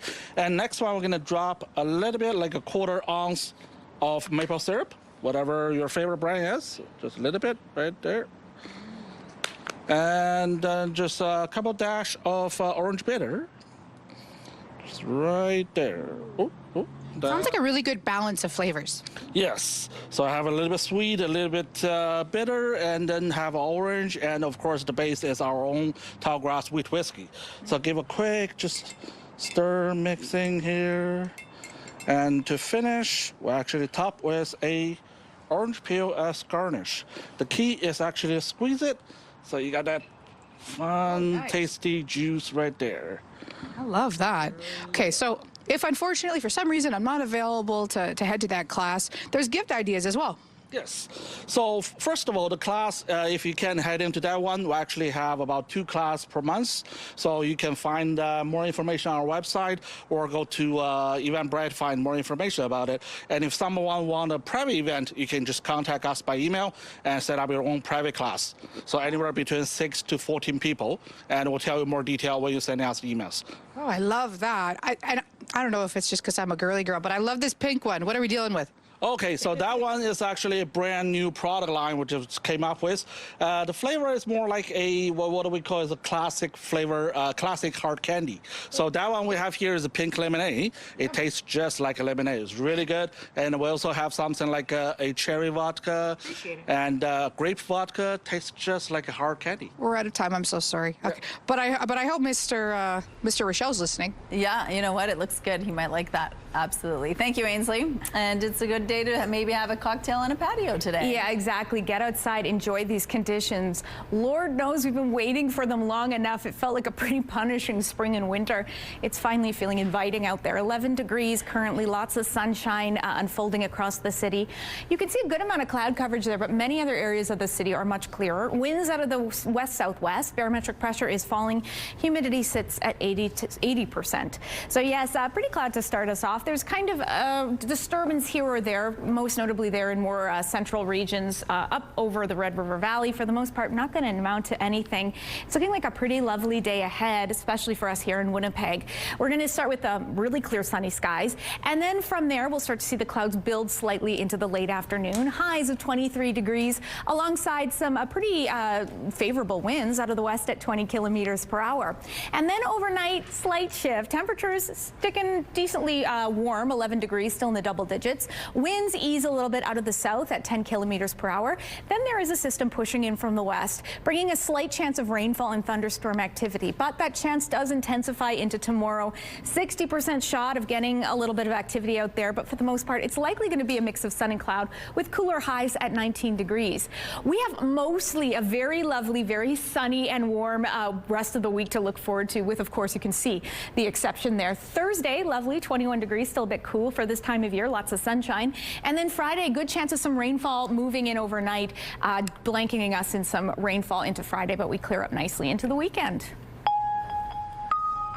A recent spate of violent incidents has left some residents of St. Vital on edge. A jogger was stabbed in a random attack last week, and then this past weekend, a convenience store was broken into and robbed. There's definitely businesses around that I've seen that have broken windows. I know that there's been theft in some of the retail situations. St. Vital retail store owner Michelle Eddy says she's not surprised at the news the 7-Eleven nearby was the target of theft and vandalism over the weekend. In that incident, according to police, a group of intoxicated suspects allegedly damaged a vehicle in the parking lot, then smashed store windows to gain entry and make off with merchandise. The 4 were arrested not long after. Area Councillor Brian Mays, who also sits on the Winnipeg Police Board, says getting more anti-crime resources is a battle. He wants a brick-and-mortar solution, like a new police station. I've been waiting and hoping to get some renewed presence, and there are a number of options for that, I guess, and the police have to find the money, but I think it's a worthwhile initiative. So yeah, I do hope to see that, some sort of South End presence. The clerk on duty during the 7-Eleven robbery was not injured. 4 individuals face robbery and other charges stemming from this incident. Those charges have not been tested in court. A pair of new transitional homes in downtown Winnipeg will help women and children leaving gender-based violence. When I speak with women leaving violence, I hear a common desire. They want a safe place to rebuild their lives. Morning Light Development officially opened Monday, and its 11 units are already fully occupied. The second project, named Standing Eagle, offers 15 units with a mix of studio, 2-bedroom, and 3-bedroom homes. It's expected to be fully occupied by July, with tenancies expected to range from 6 to 24 months. Rent will be geared to income. Both developments will include on-site support services. These supports are every bit as important as the homes themselves. They help families heal from trauma, connect with services, pursue education, strengthen community connections, and build pathways toward long-term stability and independence. Both buildings are owned and operated by the University of Winnipeg Community Renewal Corporation and were developed through the Rapid Housing Initiative. U.S. President Donald Trump is revealing more details on the deal to end the war in Iran. We'll never have a nuclear weapon. And it says it loud and clear. They're not going to develop it. They're not going to buy it. They're not going to do anything with it. And if they do, they suffer unbelievable consequences. President Trump was speaking at the G7 summit in France. The full contents of the deal between the U.S. and Iran will be officially shared Friday. But we do know that it includes a ceasefire extended for another 60 days. Donald Trump also talked about the conflict in Lebanon, saying the fighting between Israel and Hezbollah has been going on for too long and too many people are being killed. Authorities in the Democratic Republic of the Congo have reported one of the highest daily increases in Ebola cases. The DRC's Ministry of Health said on Sunday that there were 72 new cases reported in a 24-hour period, bringing the total number of confirmed cases to 782. The ministry says while the numbers show the outbreak is spreading rapidly, it also reflects more active surveillance. A man with ALS is speaking again thanks to a brain-computer interface developed by researchers in California. It is very sweet to have the ability to look at my wife's eyes when she hears my voice and conjures up a sweet memory. And to explain to my daughter, who does not really remember anything about when I was still talking to them and remind them of what I used to sound like. 45-year-old Casey Harrell had electrodes implanted in his brain to translate brain signals into speech using a synthesized version of his own voice. We have some road closures to remind you about this morning. On Stradbrook Avenue, the eastbound curb lane will be closed between Scott and Donald Street. The northbound curb lane on Balmoral Street will be closed from Ellis to Sargent Avenue. And from 1 to 7 p.m., Ethelbert Street will be closed between Westminster and Preston Avenue for the Wolseley Farmers Market. If you have any other traffic tips, please send us a text to let us know. Here's a look now at your gas prices. In Winnipeg, the average is $1.59. It's a slight drop from yesterday's amount, and the lowest price in the city is $1.47. All this info is on GasBuddy.com. The Price at the Pump is brought to you by the Kidney Foundation. Help by donating your card today. Right now outside, we're sitting at 11 degrees, and it's mainly sunny. We're taking a break. We'll be back right after this.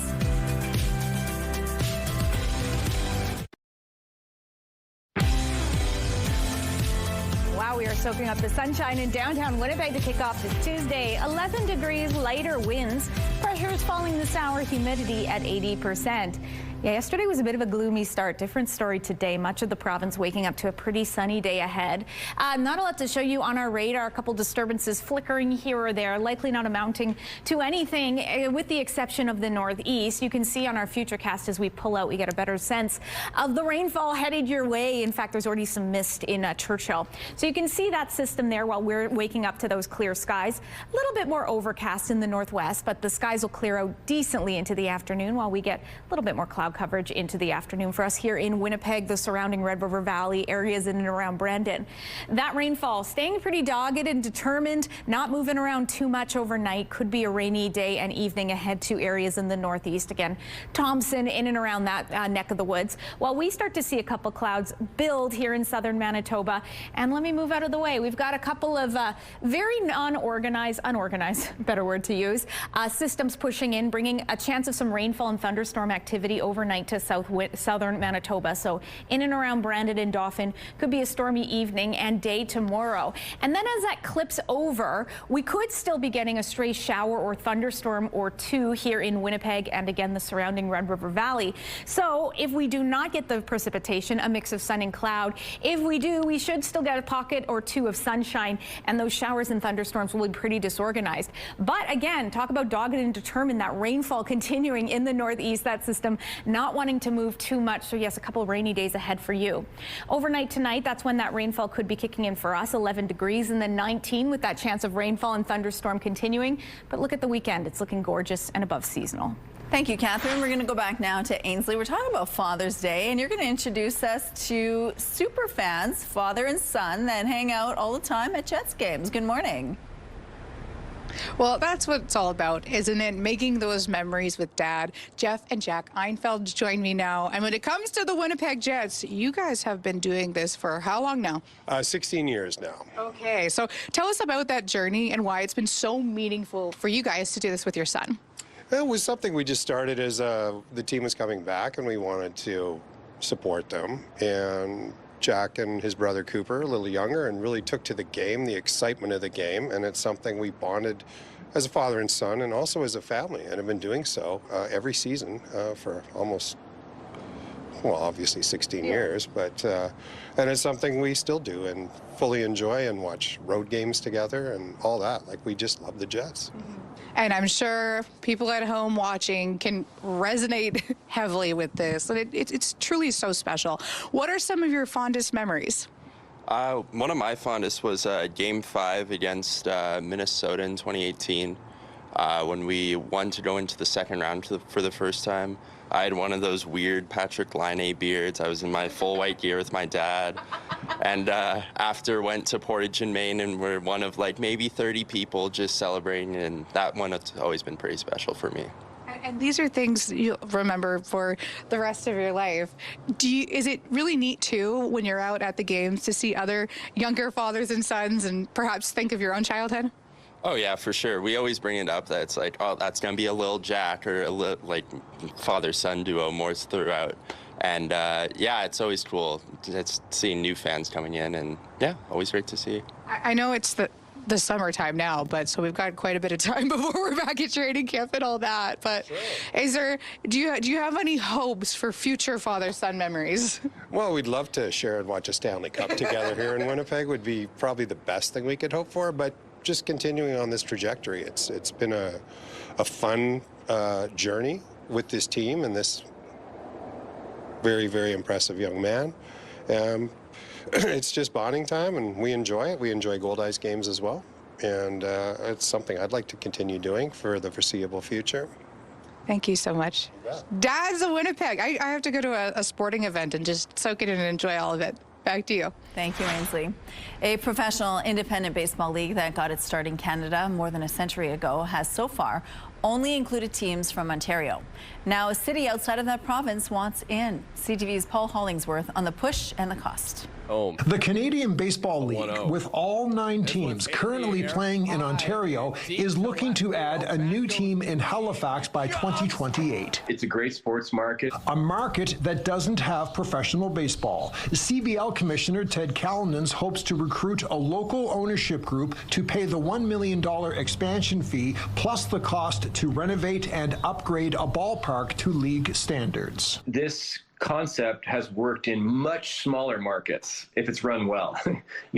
Welland has a population of 50,000 people, and they're getting 3,000 out a game. So if it can succeed in that context, then it would succeed in Halifax. Baseball has deep roots in this area. There was a time when Nova Scotia had minor pro baseball teams. The Halifax and District Baseball League had teams throughout Nova Scotia in the mid-20th century. Amateur baseball executive Holly Lapierre says CBL expansion buzz comes at a time when the sport is surging in popularity. Baseball is Blue Jay popular right now in this province. After the recent success of the Blue Jays, youth registration numbers for players in Nova Scotia sits around 9,000. I think there's always a place for those leagues. Baseball Nova Scotia Executive Director Brandon Gannett says adding a professional team could spark further growth at the grassroots level. It gives kids the opportunity to actually go out and see it in person. I think that always gives a bump to any sport when they're able to go out and witness it and see it in front of their own eyes. Some players playing at a very high level. Lapierre thinks the CBL in Halifax could be a success if the idea is not rushed. I would love to see them trial it maybe for a couple of summers, but the thing is, where are they going to play? Callanans says expanding a venue like this one would be required. We want it to be a minimum of 2,500 seats. For professional baseball to succeed in Nova Scotia. Paul Hollingsworth, CTV News, Halifax.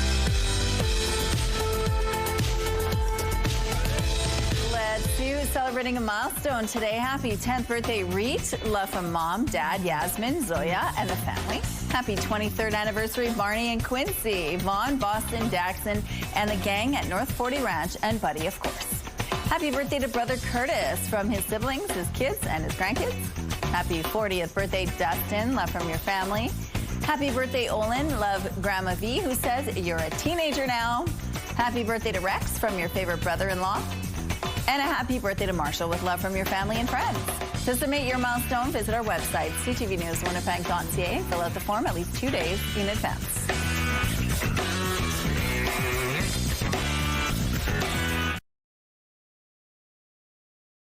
Weather is brought to you by Canadian Footwear, helping you find the perfect fit.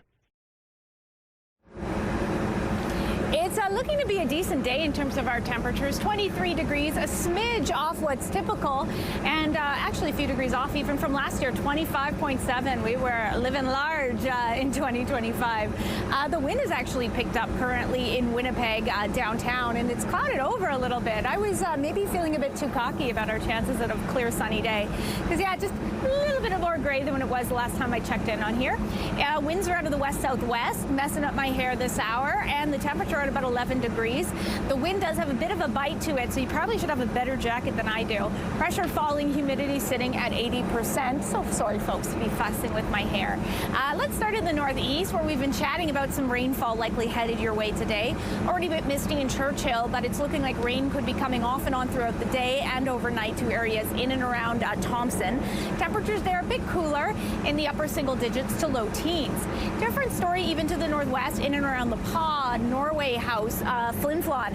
Likely to be a good amount of sunshine on the way for you. Temperatures warmer in the mid to upper teens. All through southern Manitoba, though, let's not let this disturb us or discourage us. There's the word I'm looking for. We've got a good amount of sunshine on the way. Temperatures decent, as we saw in the almanac, just a hair off what's typical. A high of 23 degrees in Winnipeg with a mix of sun and cloud. Thank you, Catherine. Imagine getting a call from your child in a moment of sheer desperation, pleading for help, except the call isn't from your child at all. It's a scam that uses AI to deliberately pressure victims into handing over thousands of dollars. That's what happened to one man who spoke to CTV's Pat Foran. Neil asked us to shield his identity, but he wanted to share what happened to him to warn others. About a week ago, he got a phone call from someone claiming to be his son. My son said, "Do you know who this is?" And I said, "Yes, it's Brian."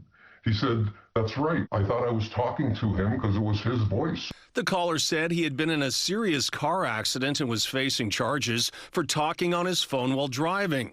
A man who claimed to be his son's lawyer said he needed money or his son would spend the night in jail. The lawyer said I needed to post bail of $6,000 to get Brian out of jail. An Uber driver arrived and I handed him the package with the $6,000 in it. Neil says after he sent the bail money, he called his son the following day to check on him. I happened to call Brian the next day and asked how the meeting with the lawyer went, and he said, "What lawyer?" And I said, "Well, what about the accident you were in?" He said, "What accident?" And then I realized that I had been scammed. This is becoming a wildly popular way to scam. Cybersecurity expert Jane Arnott says criminals now just need a small sample of a person's voice to clone it. They're then able to impersonate someone to sound just like them. What they can do just by getting about 10 seconds of anyone's voice, they can recreate that voice to sound exactly like that person. To avoid AI scams, don't post videos on social media, don't answer calls from numbers you don't recognize, have a family safety phrase or code word. In an emergency, call family members directly, never send cash, and don't be rushed to make decisions. Neil regrets losing $6,000, but says in the moment, he really thought the caller was his son. Well, I can tell you that now they have managed to simulate that voice, and you believe it's real. Pat Foran, CTV News. Fresh off that historic draw against Bosnia-Herzegovina in Toronto, Canada is preparing for its second match of the tournament against Qatar in Vancouver. CTV's Andrew Johnson on the team and its captain. Good. That's Canada's captain out on the practice pitch at the University of British Columbia. But Alphonso Davies is still a question mark for the team's first match in Vancouver. Fonzie, he's one of the best players on our team. He's a world-class player, so obviously to have him in the lineup would be amazing. Davies is out with a hamstring injury and wasn't in the lineup for Canada's tournament opening draw in Toronto. He does seem to be in good spirits, sharing a video of his encounter with a Vancouver fan who didn't recognize him. Yeah, I just want to say, I love your jersey. Let me see who's in the back. You see? Yes. Thursday, Canada will host Qatar, a crucial match to move on to the knockout round. Qatar is coming off a surprising draw against favorite Switzerland. Every team in Canada's group has now started the tournament with a tie. I think we can look at it as if we're all on even points with 2 games to left, as if the first game, it's the same goal differential. We want to go and win. One thing is for sure, it will be electric in downtown Vancouver. After the city hosted Australia and Turkey on the weekend, the party went deep into the night on Granville Street near BC Place, but police say everyone behaved. The crowd was very good, very cooperative, and I think that has a lot to do with the amount of police we had deployed and the presence we had out there. And officials in both Canadian host cities will hope that trend continues. As for Toronto, the day before Canada is back in action here, FIFA returns to BMO Field when Ghana takes on Panama. Andrew Johnson, CTV News, Vancouver. A bar in Miami is home to some of the most fun World Cup themed drinks you can imagine. Because of our sneaker themes that we have for all the cocktails, we decided for World Cup, because it's so big, we would make a cleat for all the soccer fans, because we are known for our soccer watch parties in Wynwood. The sneaker-themed bar is giving fans a chance to customize their drink with the stickers of their favorite national teams. Meanwhile, if you own a beer, you can have it in a trophy-shaped glass. Customers can also bring their drinking vessels home as a special souvenir.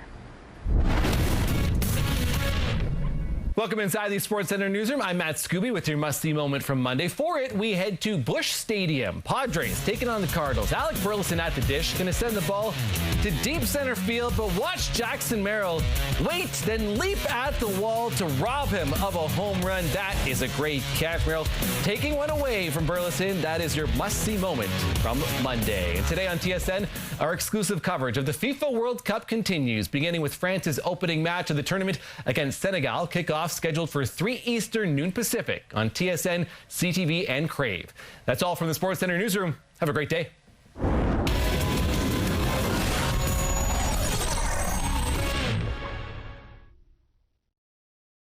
The TSN must-see moment is brought to you by Super Blinds and Draperies, featuring Hunter Douglas products. It's Tuesday, June 16th, fueling cautious optimism. News of a possible pathway to ending the U.S.-Iran war has Winnipeg gasoline prices down from eye-popping highs last month. From mineral deals to peace discussions, the Prime Minister's first full day at the G7 features nonstop talks with other world leaders on a wide range of topics. And these classic cruisers look like they're anything but easy to ride, but some dedicated enthusiasts are keeping the skills and tradition alive all the way to the record books. Your Morning Winnipeg starts right now.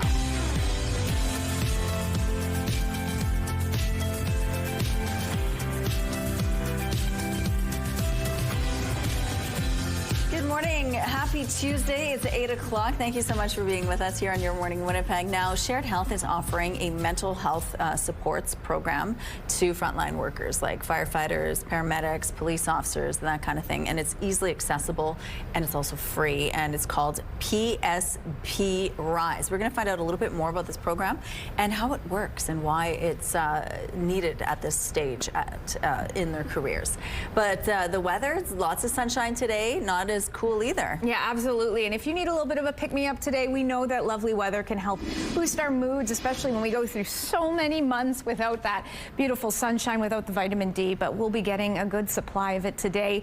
11 degrees, clear and sunny to kick us off. Wind shifting slightly out of the west-southwest, ramping up too at 12 kilometers per hour. Barometric pressure falling, humidity at 80%. Yeah, sun's perking back out again. It's been a pretty clear start to our morning, and it's going to be a pretty clear Tuesday ahead. You see a couple little disturbances, little blotches, if you will, popping up there on our Skywatch radar. Likely not going to amount to too much. If anything, it'll be a stray raindrop or two. Different story, though, as we take a look at our future cast. A good amount of rainfall likely in the northeast. You can see this green system here swirling as the day progresses. It doesn't really go much. It slightly pushes further down. So Churchill, you had some mist to start off. From there, you're likely to get some clouds, while areas in and around Thompson will be dealing with rainfall off and on throughout the day.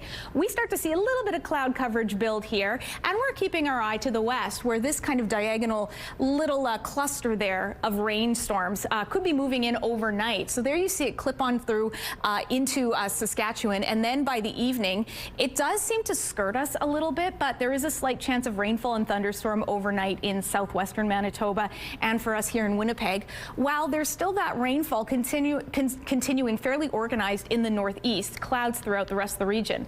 Tomorrow, you can see we clear out nicely into overnight into Thursday, and we'll get some sunshine, but then we're not totally done with the rainfall, nor is the northeast. As you can see, dogged, determined this system, so you're going to want to keep those umbrellas around, because if it won't be just a constant rain shower, it's going to be kind of lingering for a couple days.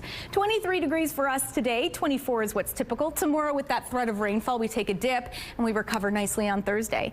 Weather art of the day, care of Aubrey Lynn, just 10 years old, with with some skills well beyond her age. Lovely spring photo. Thanks so much for sending that in. And if you want to submit your child's weather art of the day, all you got to do is visit our website, ctvnewswinnipeg.ca, fill out the form, because your art can be shown on Your Morning Winnipeg, and it's also going to enter you into our monthly contest for a chance to win a $100 gift card from Crockadoodle on Kenniston. The weather art of the day is brought to you by Crockadoodle. Spend quality time with loved ones and paint memories together. Global oil prices fell following news of a tentative deal between Iran and the U.S. to extend their ceasefires and reopen the Strait of Hormuz. As a result, drivers here in Manitoba are feeling less pain at the pump. Gas in Winnipeg rose 3 cents higher this week compared to last. However, it's nowhere close to last month's average when drivers were paying more than $1.80 per liter. For example, if you have a small SUV last month, you were paying about $104 to fill from empty. Now that'll cost you $92. Experts caution just because things are getting better doesn't mean they're going to stay that way.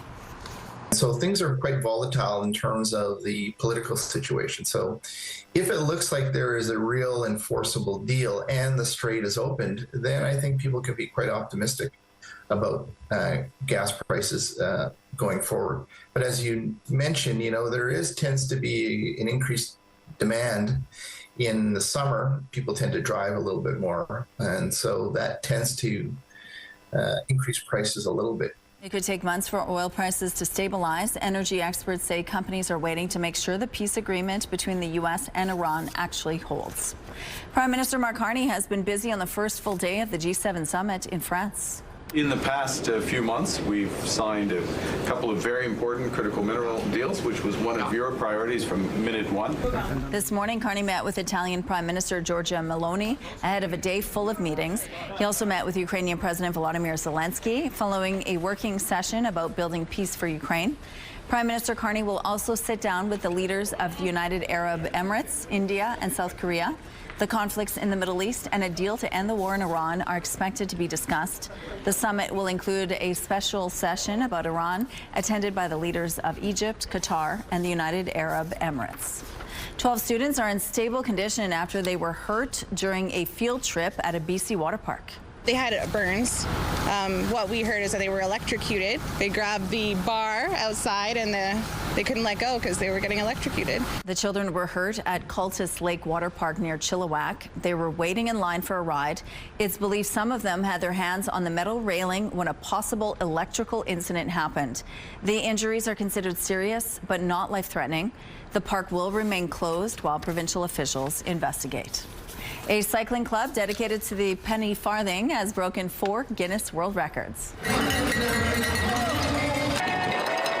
The club took part in a 2-day cycling event over the weekend.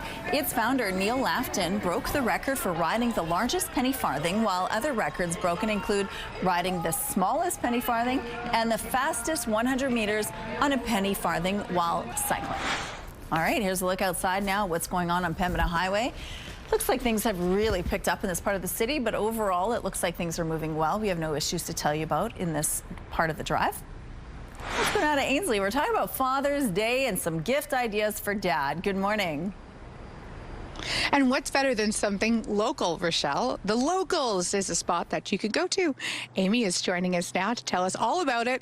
And I'm overwhelmed by how many options there are, especially ones that reference Dad specifically. You're right. Honestly, we really got into our cool dad themes with the t-shirts. We put that on mugs as well. We've also got a whole kind of fishing theme that we leaned into this year. Not that fishing is specifically for dads, but it's an activity. It's a spring activity and it's a local activity, and there's nothing like gifting an experience. So we made a ton of shirts that sort of go outdoors, talk about Lake Manipogo, talk about fishing. And anything that hits close to home, it's truly in your name, the Locals. Everything seen here, though, is local. Yeah, it's all made locally or sourced locally. We just pressed those little buddy fishing shirts. Just in case you're not a fisherman and maybe you're just more of a snacker, we've got something for you too. But yeah, everything is local, and that's something that we really take pride in. I mean, giving local back to the city and making it accessible for everyone. And I'm sure there's people who truly appreciate some of the references, for example, honey dill. Yes. I mean, we get a lot of tourists in our store as well, and they don't get it until they try it, and then they fall fall in love with it. And we've got Honey Dill on t-shirts, we put it on hoodies, we put it on coasters and mugs. Honestly, you want me to put it on your jeans, I'll do that too. There's no limits when you're local and you make everything at home. So. And sometimes it's good to have everything all at once. You've got packages. Yes. So gifting isn't easy for everybody. Sometimes you need help. We are masters of gift boxes, so we do have different assortment in different prices and quantities, clear gift boxes so you can really see what's inside of them, and a bunch of new products that just came in that we've packaged up for you. So we make it really easy for you to just get it and go outside and have fun. And quality time we've been talking about all morning. There's a way to do that too. You can't put a price on quality time. Honestly, I would say get your gift box, get your t-shirt, get in a boat, get your water bottles and your sunscreen, and go look at some animals, go fishing, go see some wildlife, bond. You know, that's kind of what we do. That's local. And then, of course, come check out our market this weekend if you haven't made any Father's Day plans at the Outlet Collection Mall in the parking lot, Saturday and Sunday. Thank you so much. I'm going to grab one of those cozies, or I like to call them koozies, but fight me later on that one. Okay, sounds good. Thank you, Ainsley. The end of another school year is coming, but for the first time in a decade, next year may look a little different for students in newly added school division. As CTV's Joseph Bernacki explains, a unique schedule is coming to an end. Over the lunch hour at Nelson McIntyre Collegiate, students are counting down the days until school's out for summer. But some kids are already thinking about next year's schedule. I should say that you should keep it in, like, you shouldn't get rid of it. Villa is reacting to the news that his school and others in the Louis Riel School Division will no longer start late on Wednesdays. Since 2015, Wednesday mornings offered a bit of extra time, starting class at 9:45 instead of 8:30. It offered flexibility for students like Joseph Mulligan and Nolan Southern. It's a cool idea because it gives kids the chance to start later, get more sleep so they can be more energized for school, and if they have appointments in the morning, they can get to that quicker. It gives me an extra 2 hours to sleep in, so I like it mostly because of that, but I can also, it's like it makes it a shorter day too. We're all pretty bummed out about it getting removed. CTV News reached out to the division for comment. They sent a statement from Assistant Superintendent Mia Gunther. She says a new collective agreement ratified last month between the Teachers Union QP 3473 and the division prompted the change. She also said it creates consistency. The updated high school timetable reflects these changes, including revised class lengths and a consistent daily schedule to support both student learning time and staff planning requirements. Joanne Unger is a psychologist who works with students and families. She says until more data is collected, sleep consistency is key. We actually don't encourage to have different wake up times, and that is, it's more helpful to have the same time every morning that you're waking up to have a good, healthy sleep pattern. Joseph Bernacki, CTV News, Winnipeg. The CTV Live Eye is brought to you by Bath Fitter, exclusive home of the PermaFit solution. For those of us who woke up a bit earlier, you were greeted by sunshine. Those just waking up now, seeing a little bit more in the way of cloud coverage. We've gotten a little bit more overcast periods already in Winnipeg. 12 degrees this hour, winds out of the southwest, barometric pressure falling, humidity at 75%. These clouds should be disrupted very soon, bringing a good amount of sunshine to southern Manitoba. You can see some very disorganized little disturbances here, likely not going to amount to much. However, there is still a good chance of some rainfall to our friends in the northeast. We've talked about that throughout the day. Different story for us. We're going to see more clear periods of sunshine later on this morning with a high of 23 degrees. And then those clouds indeed intensifying into the late afternoon. Winds not much of a factor out of the west at 20 kilometers per hour under those mainly sunny skies. And then overnight, temperatures dipping down to 11. And that's when we start to contend with an incoming system pushing in from the west, bringing a slight chance of rainfall and thunderstorm activity alongside light southerly winds. And then tomorrow, our chance of getting that precipitation does intensify. It doesn't look to be terribly organized, meaning if we do get it, it'll be scattered here and there, not prevailing throughout the day. A high of 19 degrees, 24 is what's typical. We're going to be shying away from that for a little while, and those winds shifting out of the north at 20 kilometers per hour. From there, for the most part, lots of sunshine on the way. You can see the glaring difference maker coming on Friday. Exceptions, the word I'm looking for. 21 degrees on Thursday with lots of sunshine, and then Friday, a good chance of more rainfall with a high of 21. But look how nicely we're doing on Saturday. 23 degrees with lots of sunshine, getting even warmer into the end of the weekend. We're going to take a break. We're going to get some Father's Day gift ideas. Stay with us.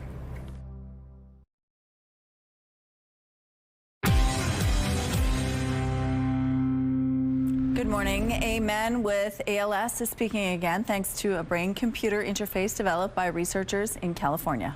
Very sweet to have the ability to look at my wife's eyes when she hears my voice and conjures up a sweet memory. And to explain to my daughter, who does not really remember anything about when I was still talking to them, and remind them of what I used to sound like. 45-year-old Casey Harrell had electrodes implanted in his brain to translate brain signals into speech using a synthesized version of his own voice. Fertility may not be a reason for men to avoid GLP-1 medications, and in fact, they could see an improvement. After 24 weeks of treatment with GLP-1s, men aged 18 to 65 saw improved testosterone levels, healthier sperm, and higher sperm counts. That's according to a group of researchers from the Warwick Medical School in the UK. The drugs are typically used to treat diabetes and are widely prescribed for weight loss. Researchers say the study was only conducted on men with high body mass index, so it's unclear if the rest of the population would see fertility benefits. They say more studies are needed before GLP-1s could be prescribed as a treatment for male infertility.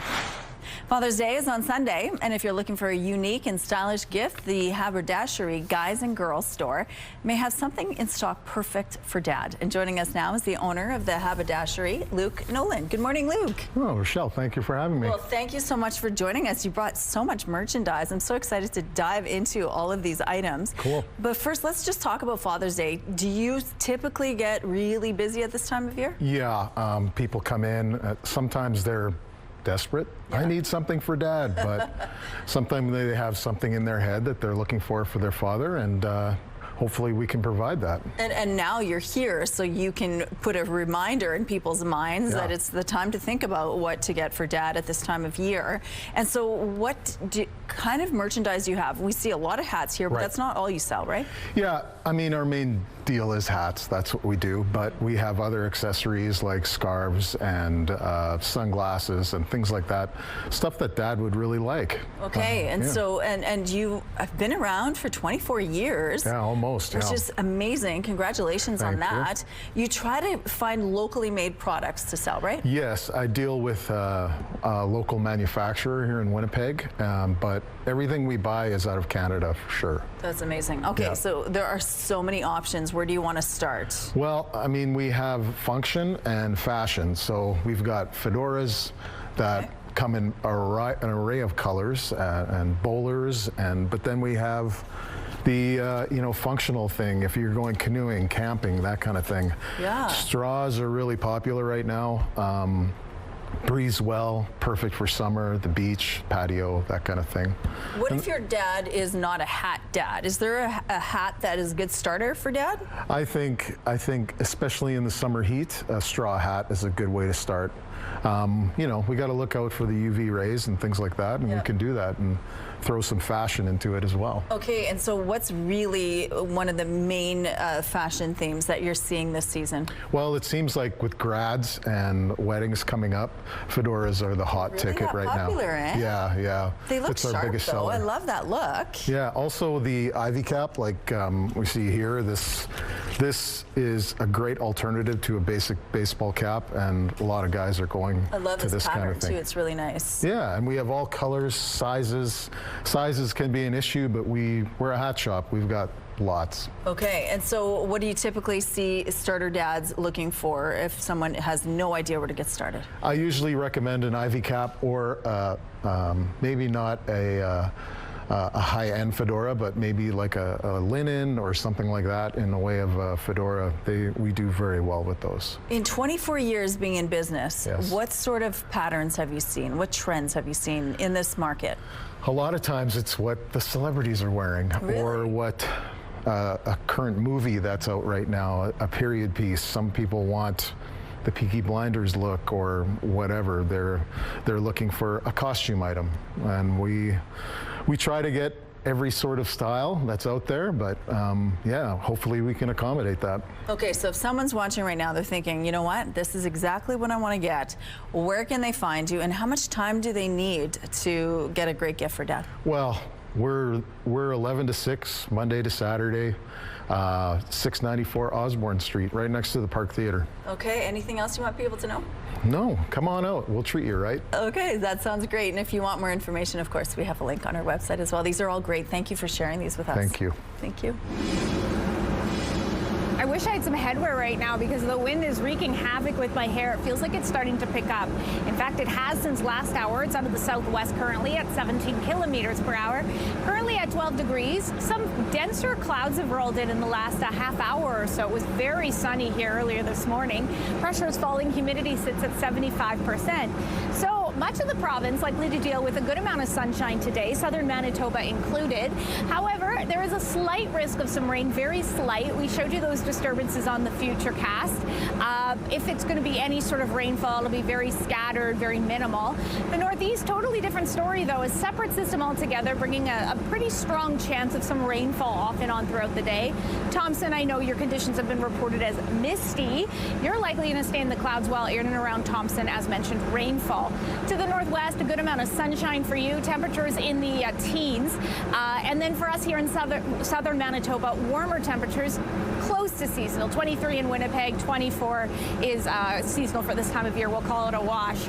Overnight tonight, however, we have another chance of some rainfall and thunderstorm activity through the south, lingering into tomorrow as well as our temperatures take a bit of a tumble for Winnipeg. That's a high of 19 degrees. A double rainbow, incredible, spotted by Claudia, and she grabbed her camera, and we are so grateful for that. If you have any weather photos to share, why don't you send them our way? Winnipeg weather at ctv.ca.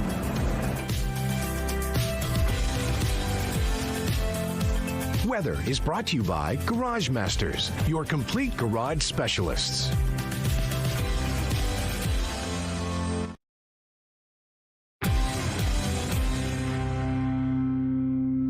Welcome back. We're learning more about who will no longer be getting mail delivery directly to their door, instead having to visit a community mailbox. The adjustment for many announced earlier by Canada Post. CTV's Adrian Gabriel takes a closer look.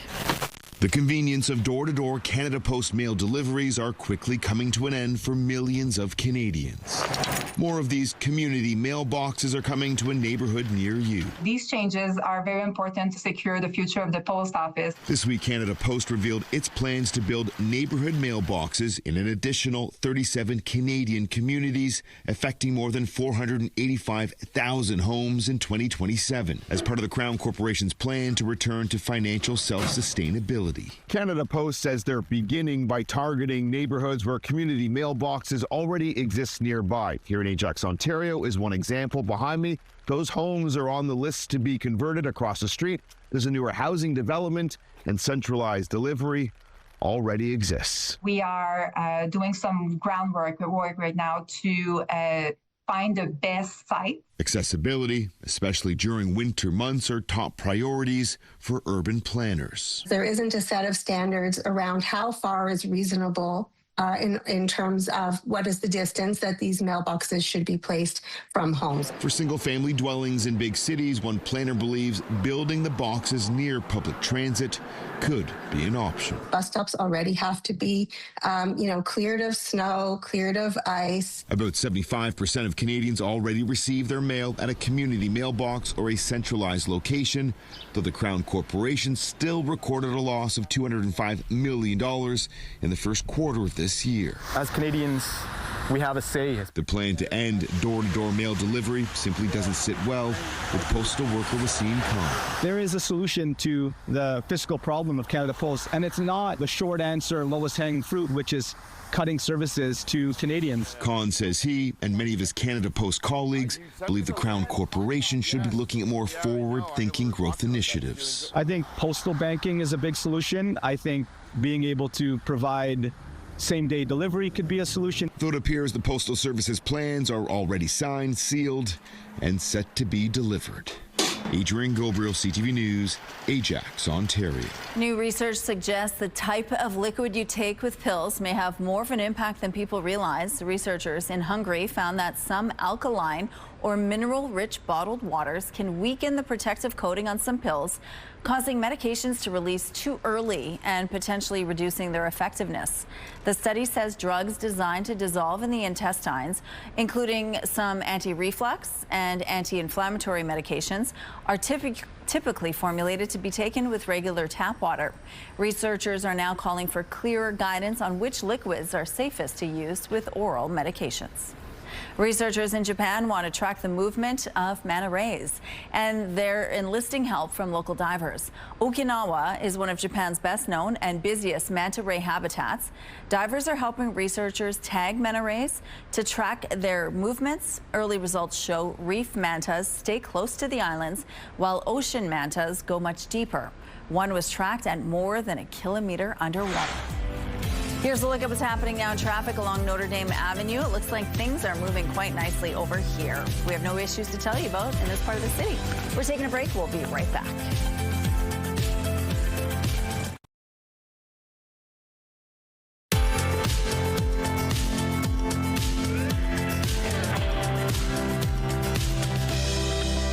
Party crashers rolling in this morning, spoiling our very sunny start to the day. It's gotten a fair bit more overcast in the last hour. It's 12 degrees with those southwesterly winds ramping up at 17 kilometers per hour. Pressure falling, humidity sits at 75%. We should still get some sunshine back, but as you can see on our Skywatch radar, there are these little kind of blights, these little flickers, if you will, of instability. It brings that slight chance of rainfall here or there. If we get any rainfall today through southern Manitoba, it'll be light, it'll be disorganized, won't be terribly prolonged. Different story though to the northeast, a totally different system likely impacting you, bringing a good chance of some rainfall throughout. Apologies, this icon should read rainfall. 11 degrees in Thompson, 7 in Gillam and Island Lake as well. Churchill at 3 degrees, a misty start to your day. To the northwest, a good amount of sunshine on the way. Temperatures there in the upper teens to low 20s in the case of Opaskwayak Cree in the Paw. Look for a little bit more in the way of clouds inland lake, plus a slight chance of rainfall. Southwestern Manitoba, good amount of sunshine on the way. You too have that slight chance of rainfall. You'll trade off between sun and cloud. 22 degrees in Brandon, 23 in Neepawa, Dauphin, and Swan River. In and around the Red River Valley, including Winnipeg, a mix of sun and cloud. We're definitely in the clouds currently. We're likely to clear out around noon. Temperatures at around 23 degrees throughout. Barons River noticeably colder at 17 degrees. Northwestern Ontario, touch cooler. Good amount of sunshine on the way for you. 21 degrees in Kenora, 19 in Dryden. Overnight tonight, that rainfall, we're going to be impacted likely by a system bringing about a 30% shot of some precipitation, 11 degrees. And then into tomorrow, we could see those raindrops stick around. If not, we'll get a mix of sun and cloud, cooler high of 19 degrees. The Winnipeg Police Service is requesting your help in locating a missing 14-year-old female last seen in Winnipeg's Seven Oaks neighborhood. According to police, no one has seen Ariel Fontaine since 10:15 p.m. on May 31st. She was last observed in the 400 block of Scotia Street. Fontaine is described as 5 feet 6 inches tall with a thin build, black hair and brown eyes. Fontaine was last seen wearing a black hoodie, black shorts, and black Nike slide sandals.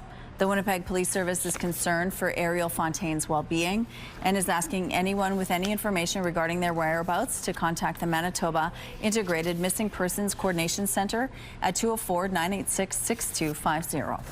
A pair of new transitional homes in downtown Winnipeg will help women and children leaving gender-based violence. When I speak with women leaving violence, I hear a common desire. They want a safe place to rebuild their lives. Morning Light Development officially opened Monday, and its 11 units are already fully occupied. The second project, named Standing Eagle, offers 15 units with a mix of studio, 2-bedroom, and 3-bedroom homes. It's expected to be fully occupied by July, with tenancies expected to range from 6 to 24 months. Rent will be geared to income. Both developments will include on-site support services. These supports are every bit as important as the homes themselves. They help families heal from trauma, connect with services, pursue education, strengthen community connections, and build pathways toward long-term stability and independence. Both buildings are owned and operated by the University of Winnipeg Community Renewal Corporation and were developed through the Rapid Housing Initiative. U.S. President Donald Trump is revealing more details on the deal to end the war in Iran. Iran will never have a nuclear weapon. And it says it loud and clear They're not going to develop it. They're not going to buy it. They're not going to do anything with it. And if they do, they suffer unbelievable consequences. President Trump was speaking at the G7 summit in France. The full contents of the deal between the U.S. and Iran will be officially shared Friday. But we do know that it does include a ceasefire extended for another 60 days. Donald Trump also talked about the conflict in Lebanon, saying the fighting between Israel and Hezbollah has been going on for too long and too many people are being killed. It seems the 2026 World Cup has its first unofficial mascot. Merlin the duck was spotted waddling through the streets of Mexico City after Mexico's opening victory against South Africa last week. Dressed in an official team jersey and socks, Merlin quickly racked up millions of views online. But guess what? The duck was already a local celebrity. He's often seen at fairs and events in the city, along with his owner, who sells water and soft drinks from a cart. Monday was another wet and wild day in Winnipeg, and all this rain over the past 10 days could lead to the return of a familiar foe in the coming weeks: mosquitoes. CTV's Daniel Homerson explains. A thunderstorm hammered Assiniboine Park Monday afternoon, leaving behind plenty of puddles and pools in its wake. And entomologist Taz Stewart warns all that standing water could be a catalyst for everyone's least favorite pest: mosquitoes. I hate to say that is the summer species. Those eggs start coming out and you got all this water here. So there could be a surge in numbers for a short period of time. According to city data, the average trap count in Winnipeg on Monday was at 2, though counts in some areas are 2 to 3 times higher. And a city spokesperson says crews remain focused on mosquito larviciding on the ground and in the air. This is insane how few mosquitoes we have. It's fantastic, don't get me wrong, but that shows that the biological program works so well, and we're seeing the benefits of that. But Stewart, who runs Taz Pest Control, is urging people to get rid of standing water in their own backyards. Dump it, drain it, fill it, cover it. It's very, very important that you do that in your backyard, because those mosquitoes that develop there will be eating on you. Stewart adds the summer species of mosquitoes are more voracious than their spring counterparts, and that Winnipeggers also need to be mindful of the risk of West Nile virus. It's been on the decline, very, very few cases, but it's still there, so you still need to be protecting yourself. Very, very important. Use repellents, avoid times when mosquitoes are most active, i.e. dusk and dawn times. Daniel Homerson, CTV News, Winnipeg. Here's a look at traffic now along St. Mary's Road. Things are still moving quite well over here. Bigger improvement than it was earlier today. Here's a look at your gas prices. In Winnipeg, the average is $1.59. It's slightly a slight drop from yesterday. And the lowest price in the city is $1.47. All this information is on gasbuddy.com. The Price at the Pump is brought to you by the Kidney Foundation. Help by donating your card today. It's time now for your answers to our question of the day. We just heard about the mosquitoes that are expected to arrive any day now. So we wanted to know, how do you prevent and protect your home and yard from mosquitoes? Gio shared, this is something I would use if I was in the bush, maybe camping or hunting. The mosquitoes will not bother you at all. Oh, I need one of those. Susan says, I have citronella candles, no mosquitoes in here. And Marlene texted, my condo is a higher floor and my balcony has no mosquitoes or bugs. Thank you so much for your responses. Question of the day, brought to you by Provivo, Manitoba's #1 cool sculpting clinic. Science-backed body contouring. Father's Day is on Sunday, and if you're looking for ideas for a gift for Dad, Ainsley has you covered. Good morning, Ainsley. I don't know what would dads like. The gift of a good night's sleep, the gift of hanging out with their kid, all the fun stuff. Derek's joining us now from the Institute. Thank you for being here. I was like, I'm just going to tell people that you're my dad, and then but I need to stop doing that on the show. Derek, thank you for being here today. Tell us a little bit about why baseball is the kind of gateway sport to father and son activity bonding. As I said earlier, one of the weirdest things is how baseball intertwines with life. So life lessons and baseball lessons are both the same, and it's much easier to teach it in baseball than it is in life to children. So what those ways kind of translate naturally is what you're saying? 100%. It's all the same between things get hard, what you have to do, how you respond, more so than what happens in the moment. And how often do you see that with the Institute, especially as the younger ones start to come up? Every day. Every day. It's a constant battle all the way up to 18U. Just staying out of your head and basically playing, living free might be the best way to put it. And in Canada, most commonly, it is dads who are doing the coaching. It is dads who are doing the mentoring. From your vantage point, how beautiful is it at the end of the day to see that transformation?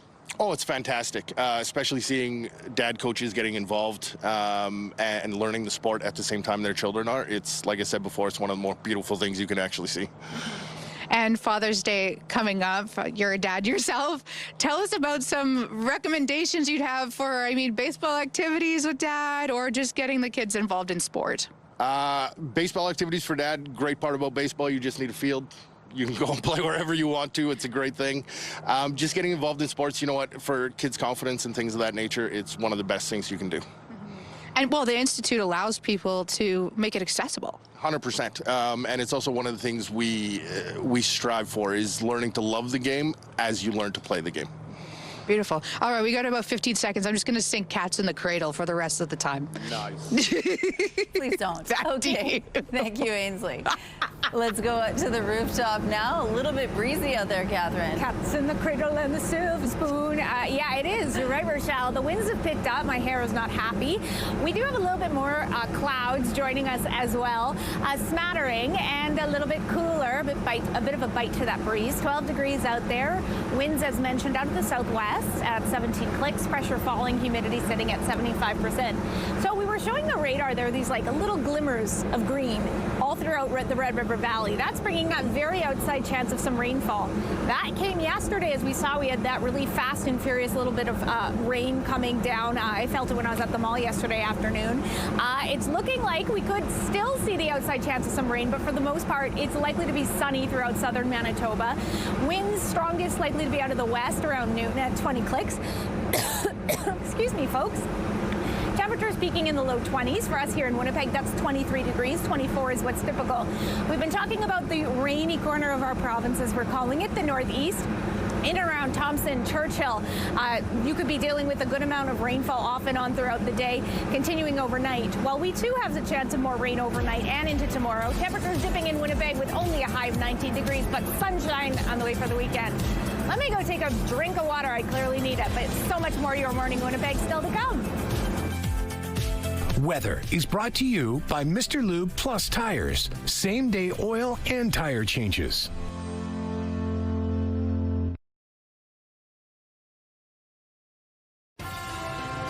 Have a news tip? When you see news happening, let CTV News Winnipeg know. Text your tips, pictures, and videos to 10400. That's 10400. Message and data rates may apply. It's time now to see our sports team moment. Today's picture is from the baseball team Lac du Bonnet Huskies. Ashley shared last year attending a Gold Eyes game as a team on the field. This is her daughter Raya and her good friend Tatum standing alongside a player for the national anthem. It was such a cool experience for the kids, and we want more experiences like this from you. To participate in this contest, tell us about your most memorable fun team moment. Attach a picture and you will be entered the draw to win a $100 Chicken Chef gift card with draws every week. Head to the contest page on our website, ctvwinnipeg.ca, and fill out the form with your answer and your picture. Good luck. Your Manitoba Sports Team Moment brought to you by Chicken Chef, where memories are made. Police officers, firefighters, paramedics have tough jobs. What they see and respond to on the front line can take a real toll on their mental health. Shared Health is offering a free resource public safety personnel, or PSBs, can access to help them navigate their work and the stressors they experience on the job. It's called PSP Rise. And joining us now are the director at Shared Health for PSP Rise, Shaylee Bolton, and the captain of Station 10 at the Winnipeg Fire Paramedic Service, Scott Atchison. Good morning to both of you. Good morning. Thank you so much for joining us. Now, Scott, you could probably speak about this. Some of the things that you see on the front lines. You know, you're in the middle of it. You have to respond to whatever's happening, and then you go home at the end of the day and you have to process it. Explain why that can be difficult. It just comes with the exposure to trauma a lot. General public is usually exposed to 1 or 2 traumatic events in a lifetime, while just with our job we're exposed hundreds of times throughout, and then just with getting a better understanding in how to deal with it. So if we start developing symptoms, just how to recognize them, and just so we can seek help, like try to seek it early as possible if we can, to prevent occurrences that could be more debilitating later on. Right, because it sort of impacts, they might not feel it right away, but it takes a while for them to feel that impact in their lives. And then it spills over into their personal lives and everything else that is going on. So a year ago you launched this program. Tell us a little bit about what PSP Rise is and why it was necessary. Yeah, so PSP Rise stands for Resilience, Intervention, Support, and Education. And the idea of the service is really to provide free mental health support to all PSP in the province of Manitoba. So we want to make sure that that support is understood to be you don't need to be in crisis. This is anybody can come, anybody can learn skills for coping with the kinds of things that Scott was mentioning. This is a daily, on the job, multiple times a day sometimes, where you're facing these very difficult scenarios, these very stressful experiences. We want to make sure that people are capable of understanding how to cope with those traumas that they're facing, how to get help when they need it, and how to recognize that in themselves. This was launched a year ago, and Scott, what can you speak to when it comes to the response and, you know, the uptake? Have people been using it? Yeah, the program was developed about a year ago, and there's been about 100 people have entered the program, and yeah, it's got very good effectiveness and very good information, but it not only cares, the individual who's involved is one thing, but this also can greatly help their families, the relationships, and the communities that we work in.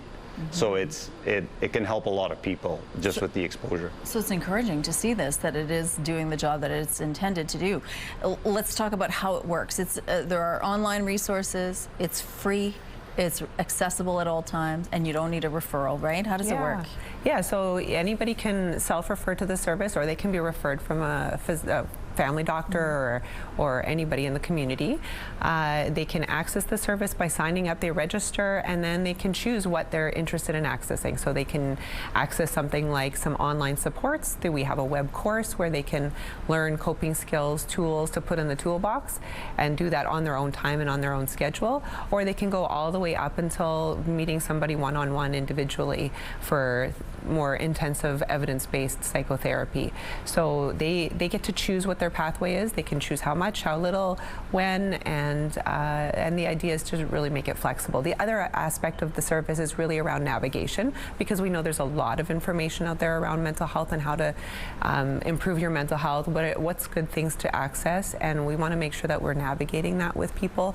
Some people are unfortunately needing to go on workers' compensation board, and we're going to help in that process of navigating all of those different components. Okay, and so in 1 year you've seen people using the service, but you want to see more people access it as well. So let's talk about that, why it's important. Yeah, I think it's really important for, I mean, as Scott was saying, it really impacts the whole community, it impacts people's families.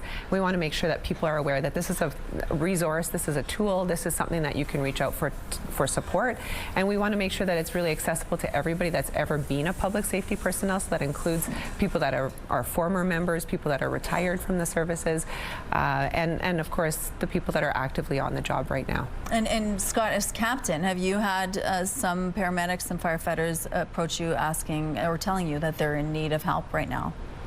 Yeah, so a lot of times it's better if they can seek help earlier. Yeah. It's kind of like we usually relate it to brushing your teeth. You know, you want to do it preventively.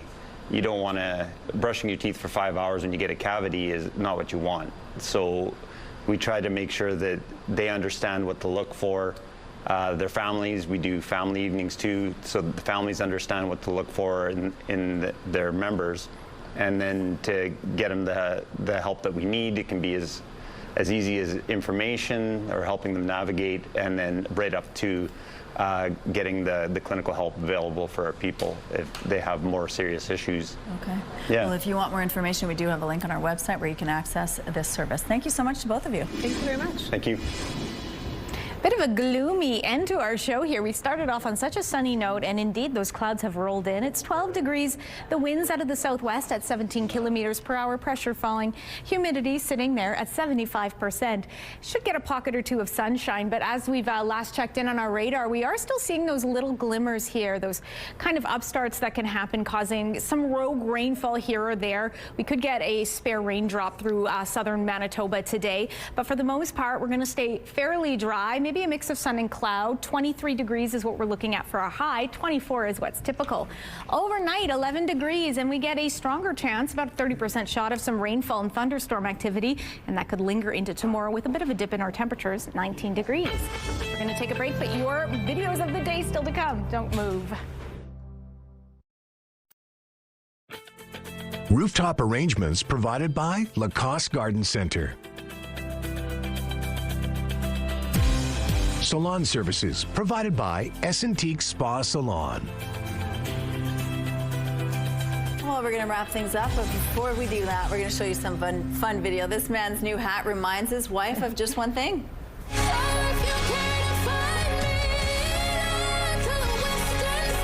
All the Wicked fans out there know his hat flapping in the wind is giving Elphaba vibes. It looks like her cape when she takes to the skies in the movie while singing Defying Gravity. Man is just trying to get some sun protection, and Yes. all he gets is grief. Yeah. Now, this next artist takes lip syncing to a whole new level.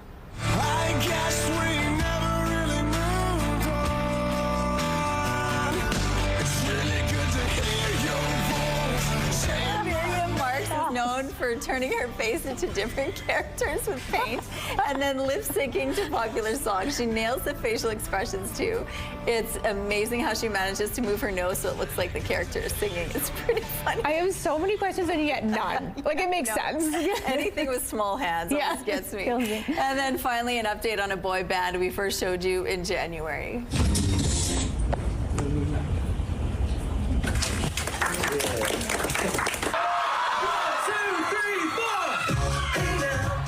What? Remember Boy Throb? The group used to perform in seniors' homes, but now they're singing and dancing in front of hundreds of people at a local theater. I think they've stepped on up in the world. Boy Throb is an incredible name. 10 out of 10. That does it for us. Have a great day. We'll see you tomorrow.